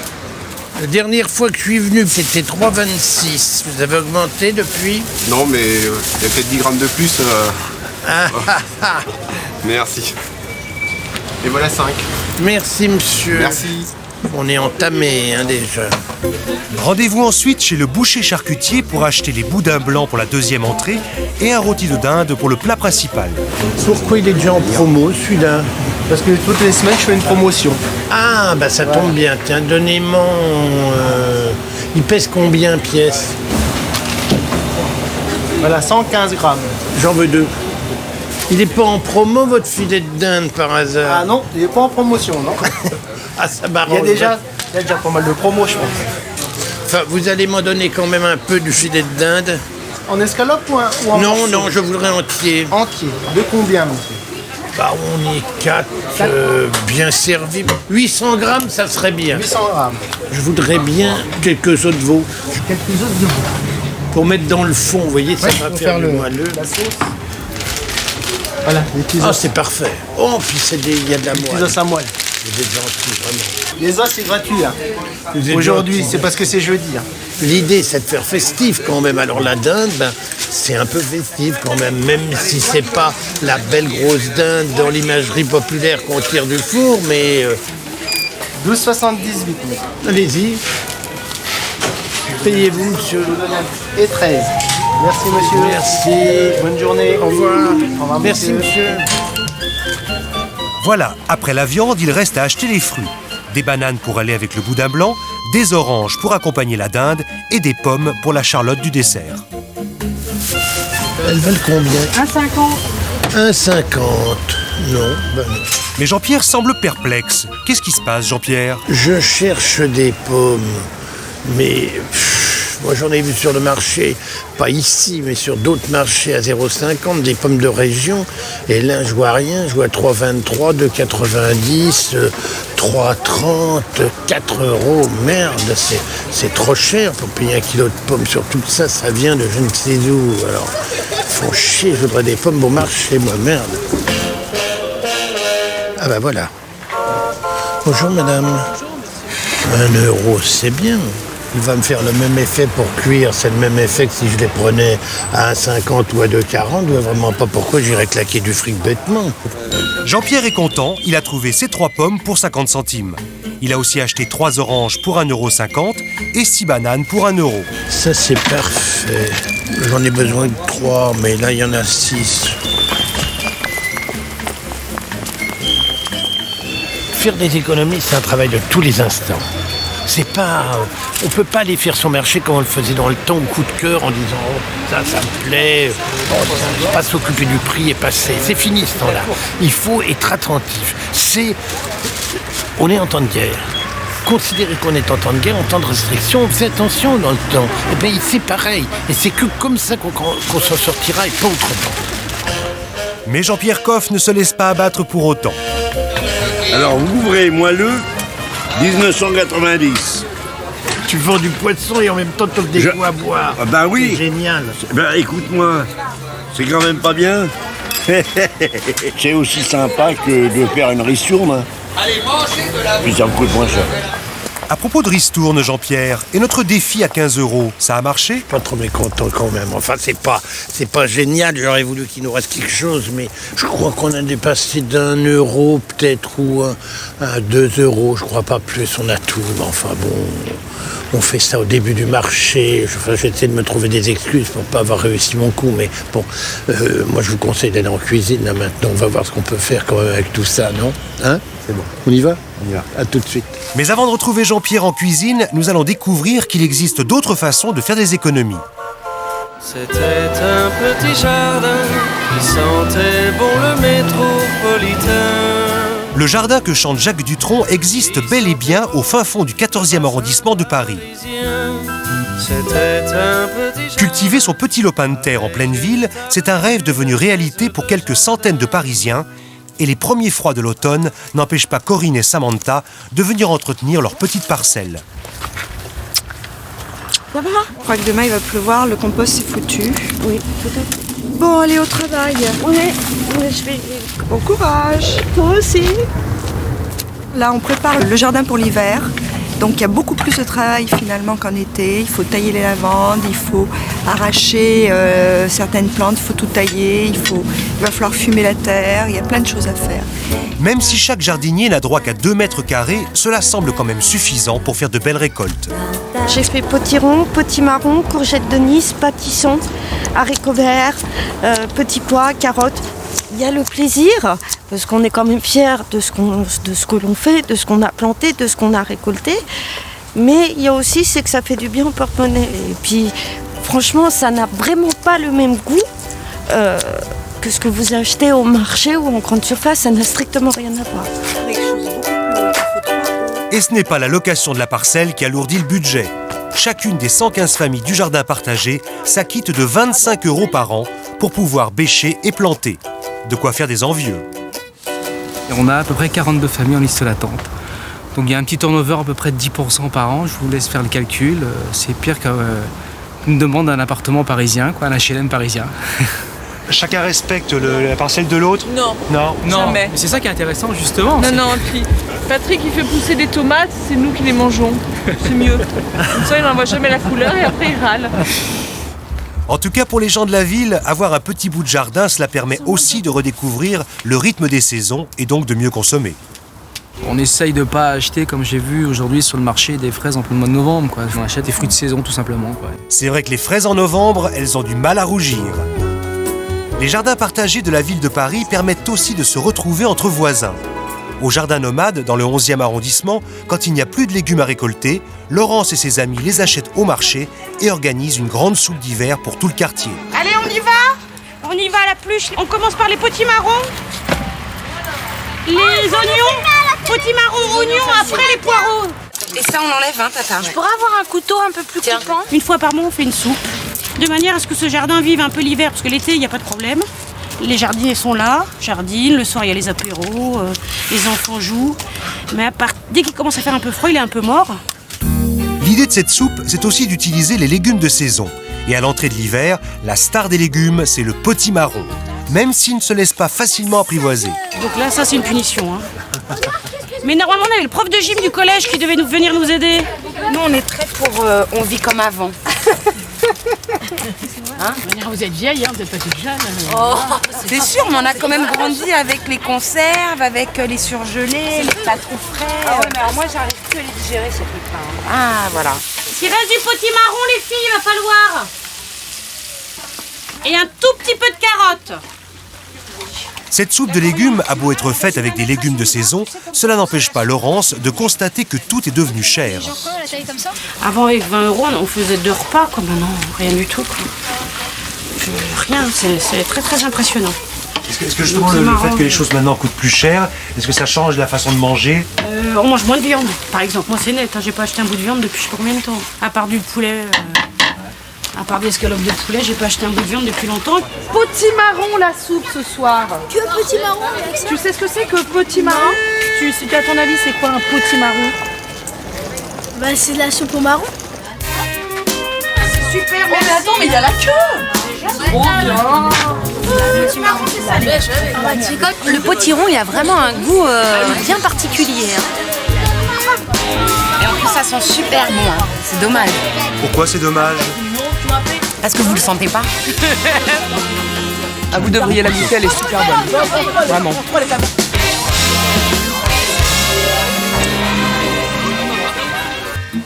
Retrouvons Jean-Pierre Coff dans sa cuisine.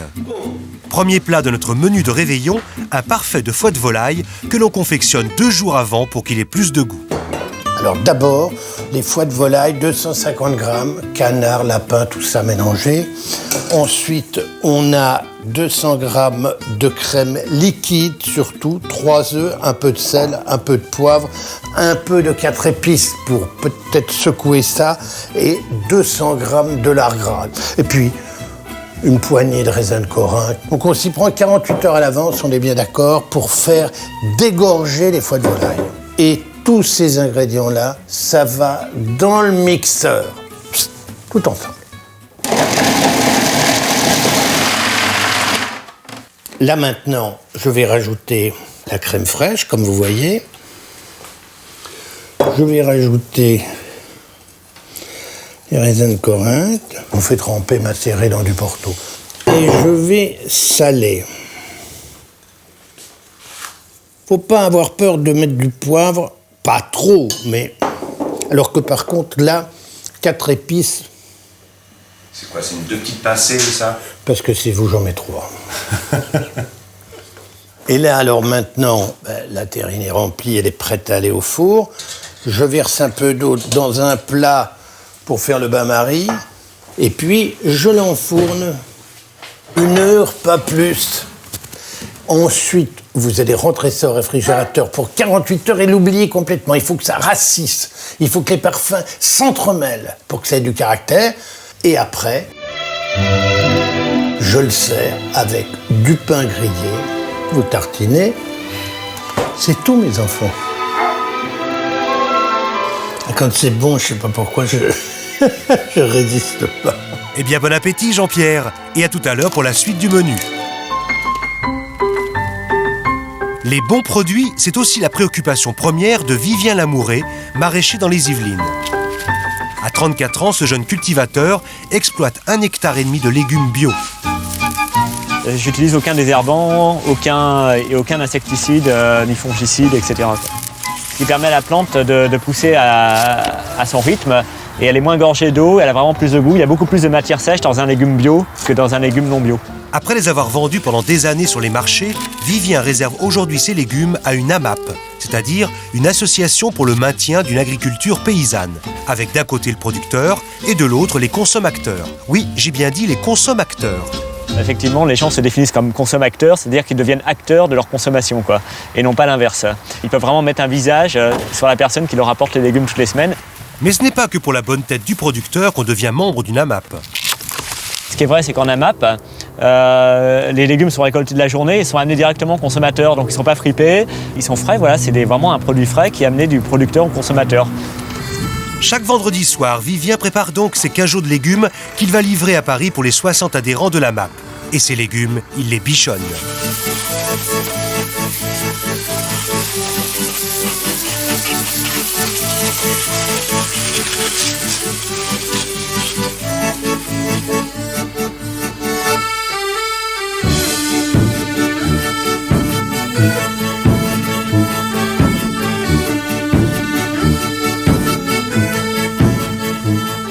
Tout ça, c'est pas calibré, alors, Vivien? Non, non. Et les gens, au contraire, ils apprécient que ça soit pas calibré. C'est plus authentique. Nettoyés, emballés, chargés, les légumes quittent leur terroir pour le panier des Parisiens. Bonsoir, vous venez m'aider? On va décharger des légumes. Je veux bien un truc. Je suis une fille.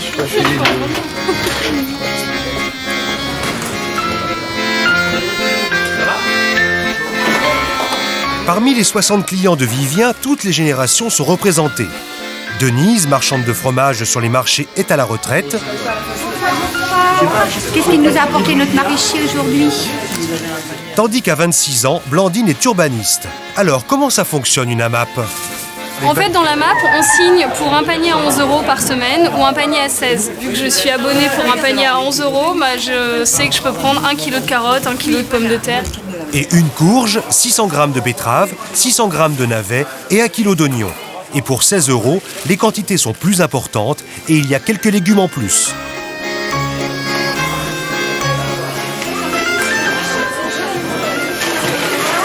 Alors j'ai droit, donc moi je prends le panier à 16 €. Donc j'ai droit à 2,4 kg de pommes de terre. Des bonnes pommes de terre qu'il a arrachées il n'y a pas longtemps.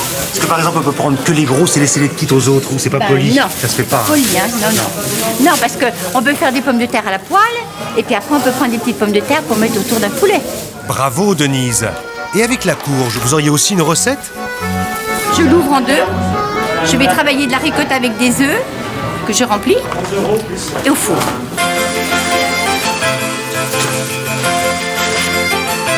La confiance, c'est la base de la relation entre ce producteur et les consommateurs. Les clients payent 26 semaines d'avance et Vivien s'engage à équilibrer le contenu des paniers en fonction de la saison. Au niveau du prix, c'est vraiment intéressant? C'est intéressant parce que ça va être les prix du marché, mais sauf que c'est bio. Là, les œufs. Ça nous réapprend à cuisiner des choses qu'on n'avait pas l'habitude de faire avant. C'est bien, ça fait plaisir à nos grands-mères. À la semaine prochaine. Bonne soirée, ouais, voilà. Retour chez Jean-Pierre Coff pour le deuxième plat de notre menu de réveillon, boudin blanc et sa purée de bananes. Que nous faut-il, Jean-Pierre? 3 bananes, on est 4 à table, ça suffit. 2 morceaux de boudin, ça va faire à peu près 60 g de boudin par personne. Pour le deuxième plat, c'est largement suffisant, vous savez qu'on mange trop. Je vais mettre les bananes dans le four. Je vais d'abord l'inciser tout le long. Et là, je vais mettre un peu de sel, un peu de poivre et je vais la caresser tendrement avec un petit peu de beurre. Dans le sens du poil. Vous n'avez pas l'habitude de la banane, vous voyez ce que je vois. Il n'y a pas de poil, vous savez, dans la banane. C'est pas un kiwi. Et là, maintenant, je le mets dans le four. Un quart d'heure, hein. Alors, le boudin blanc, je vais enlever la peau. Alors pour ce faire, je pique le boudin blanc, je le mets dans l'eau froide et je le laisse tirer. Pas d'ébullition surtout. Je le laisse chauffer à bouillotement. Ensuite, je tire la peau, je le déshabille et je le mets dans du beurre. Je la fais dorer un peu. Et là, je caresse, c'est tout. C'est très rigolo d'ailleurs les termes de cuisine. On peut dire caresser, et en même temps on peut dire fouetter. C'est exactement comme dans l'amour. Allons, Jean-Pierre, on s'égare là. Et les bananes, au fait, où en sont-elles? J'en fais une purée, je mets un petit peu de noix de muscade, pas trop, hein. Toujours pareil, l'épice, de la ponctuation. Sinon c'est fini, vous savez plus ce que vous mangez. Et sur une assiette, je sers un morceau de boudin bien doré, croustillant, un peu de purée de banane muscadée autour, et ça me fait une entrée. Et pour le plat de résistance et le dessert, patience. Car sur les bords du lac d'Annecy, en ce mois de décembre, la nouvelle vient de tomber. Marc Vera ouvre un fast-food bio. L'homme au chapeau noir, le shérif de la gastronomie aux 3 étoiles, se lance un nouveau défi. Allez, envoyez, on va le mettre là. À quelques heures de l'ouverture, le chef est sur tous les fronts. Sachet d'herbe. Messieurs, ça va être prêt? On ouvre dans 1 heure, hein. Vous avez vu encore tout ce qu'il nous reste à faire? Voilà, ça c'est parfait. Allez, on va le mettre là. C'est tout frais, ça. Tout frais, tout bio. Je peux avoir encore 2 gros bocaux, s'il vous plaît, les enfants? Marc Vera profite de la fermeture annuelle de son restaurant 3 étoiles pour inaugurer ce nouveau lieu. Alors, regarde ces légumes, c'est fabuleux, non? C'est beau, hein? Alors, je te donne les prix ou pas? En poteau au feu. 7,50 €. Donc c'est des prix tout à fait populaires, vous voyez. On a des choses à 8 €, à 6 €. Voilà, vous avez des blanquettes qu'on a préparées, que mes chefs ont préparées. On est compte, blanquettes de veau bio, bourguignon bio, pot-au-feu, tous ces produits d'hiver. Des petits plats mitonnés par un grand chef pour moins de 10 €, c'est une bonne surprise. Mais plus que sur les petits prix, la préoccupation de Marc Vera, c'est la qualité des produits. Le bio, c'est son cheval de bataille. Ah ouais, c'est bien comme ça, moi j'adore ça. C'est bien.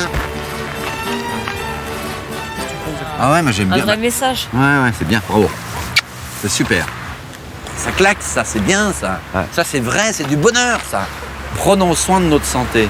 Alors, effectivement, le gros problème aujourd'hui, c'est la crise économique. Mais moi, j'ai dit que c'est un atout. Je suis persuadé de ça. Eh oui, parce qu'il va bien falloir qu'on se prenne en charge. Il va bien falloir qu'on aille vers le soleil, vers la terre, vers l'eau. Il va falloir qu'on travaille tous ces éléments et qu'on les respecte. Et c'est une nouvelle économie qui nous arrive. Nous partons en résistance.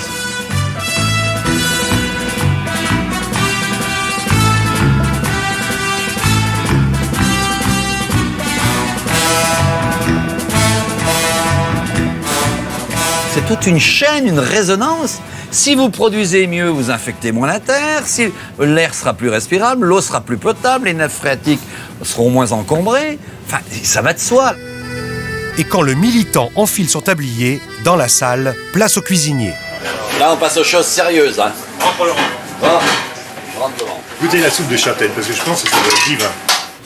Nos grands-pères, nos arrière-grands-pères, et bien avant, mangeaient les soupes de châtaigne, les soupes de potiron, c'était monnaie courante. Donc c'est un retour à la tradition. C'est l'écume que je veux voir. L'écume des jours. La petite note de fraîcheur. Une écume de muscade. Moi, ça me fait penser à ma maman. Quand ma maman avait sa ferme d'hôtes. C'est un peu le même principe. Non. Allez, servez-vous. Hop. Non, c'est pas pour dire. Ce petit truc froid dessus. Il y a un chaud. Ils sont bien tous. On y met le même cœur, absolument la même passion que pour la gastronomie. Réussir à marier les mots fast-food, bio et gastronomie, c'est tout le talent du chef. Et tout ça sans faire flamber la carte bleue.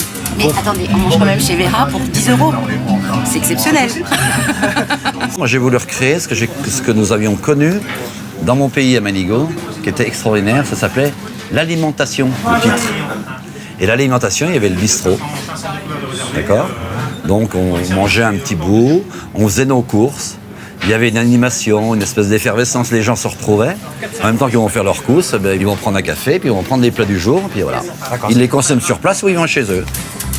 Ça se passe bien, oui, ça va. Oh. Allez. Ah, Marcel. Oh. Allez, viens.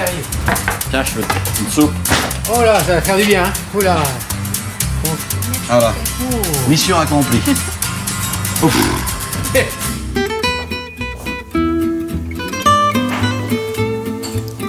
Quand on cuisine, il faut se faire des petits plaisirs, monsieur. Mais bien sûr, Jean-Pierre. Et si l'on passait au plat principal, le rôti de dinde à l'orange, à préparer la veille du réveillon. On va commencer par le salé, le poivré, lui mettre un petit peu de thym, un petit peu de romarin, un petit peu de laurier, et on va l'emballer dans une crépinette. Vous voyez, c'est... Ah, c'est joli ça, oui. Ah bah écoutez, si je la mets sur ma tête, j'ai l'air de Matahari. Et ensuite, on va le mettre dans un film alimentaire. Et là, je le mets dans le réfrigérateur pour 24 heures. Il prend les parfums. Et on n'en parle plus. Toujours la veille, on va faire la sauce. On met ça, des abattis de volaille, dans une cocotte. On les fait bien revenir pendant 5 minutes, qu'ils soient dorés. Là, j'ai grossièrement haché les carottes et les oignons. Ça fond, vous voyez, ça a absorbé le peu d'huile qu'on a mis. Et maintenant, je verse du vin. Voilà, c'est tout. Vous voyez, j'ai même pas mis... Oh, bah non, on n'est pas mis assez. Voilà. Faut qu'il y ait de la sauce, quand même. Pour que ce soit du bon vin ou bien que ce soit du non, vin non, ordinaire? non, non, non, non. Ce qu'il faut, c'est qu'il y ait des vins très tanniques. Des vins qu'on écouille. C'est pas... Ça existe, hein, ça se présente pas mal. Et là, on va laisser cuire 5 minutes, réduire.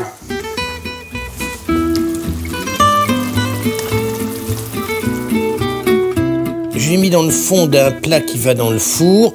C'est des os de veau, ça va me permettre de compléter mon jus. Je pose là le rôti sur les os qui vont protéger un peu de la cuisson. Et puis je vais arroser régulièrement et le retourner 3-4 fois pendant les 45 minutes de cuisson, c'est tout. Donc là, Jean-Pierre, on fait le jus, c'est ça? Ah ben, je prépare le fond de sauce, vous voyez. Alors là, j'appuie bien dessus pour que tous les sucres soient bien extraits de façon à ce que j'ai un jus très concentré. Voilà. Au fond de sauce, Jean-Pierre va ajouter un caramel fait de sucre et d'une orange pressée, tout en faisant confire les zestes d'orange. Quant à la dinde, si vous la cuisez dès le matin, il y a un truc pour qu'elle reste moelleuse et à température. C'est de la glisser dans un papier alu, puis dans un sac isotherme. Le soir du réveillon, il n'y a plus qu'à dresser les oranges et découper le rôti.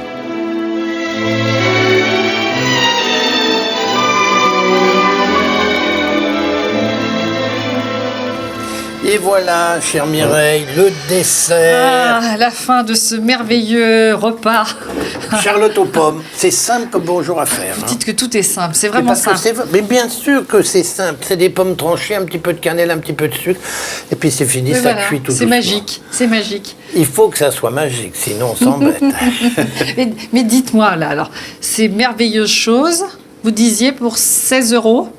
Ah oui, vous essayez de me prendre au parce que j'ai dépassé. Moi, je vous ai vu quand même mettre un peu de vin, de la crème fraîche, un peu de noix muscade ou là, je ne sais plus, voilà. Vous diriez combien quand même pour 4?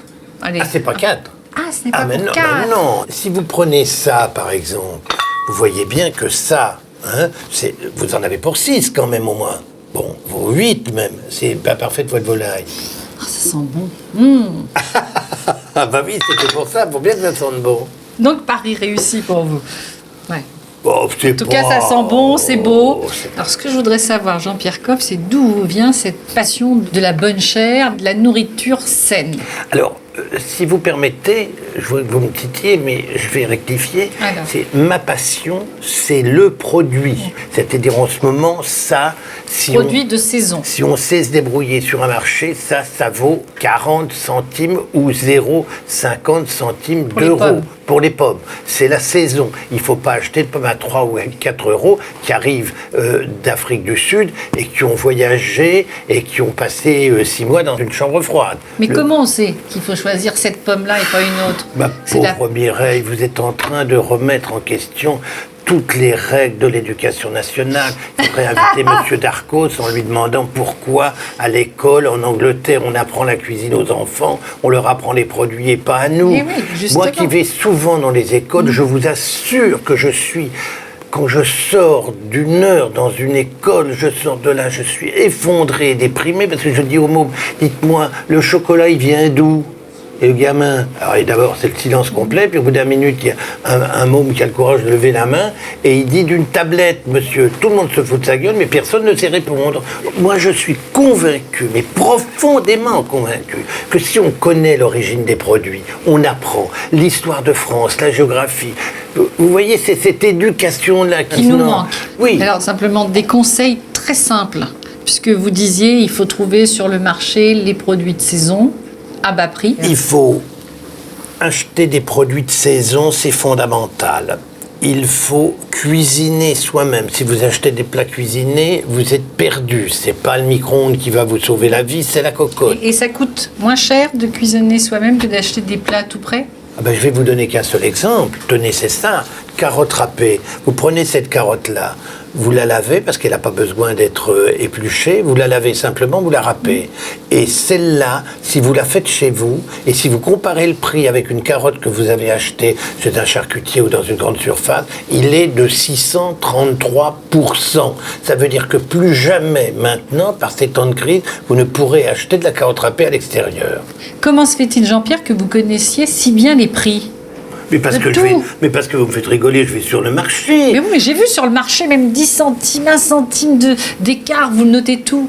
Mais comment voulez-vous faire des économies si vous n'êtes pas attentif? On n'a plus d'argent pour dépenser n'importe comment. Quand vous avez un couple de 2 personnes au SMIC plus 2 enfants, quand ça fait 2 000 € par mois, il reste, quand tout est payé, y compris le superflu, eh bien, qu'est-ce qui vous reste? 8,34 € pour manger tous les jours. C'est comme ça que vous avez conçu des menus, donc à 9 € pour la famille, mangeant bien. Je suis parti du principe que je donnais des idées aussi. Pour faire des repas à 8,34 €, 9 € à 4, en étant raisonnable, en mangeant moins, en étant extrêmement méticuleux dans ses achats, c'est-à-dire non monsieur le boucher, non, j'ai demandé 130 grammes le beefsteak, c'est pas la peine de demander 160, je n'en veux pas. On a le sentiment que toujours, finalement, vous avez fait attention. Attendez, moi je suis né en 38, ma chère Mireille, donc j'ai vécu la guerre.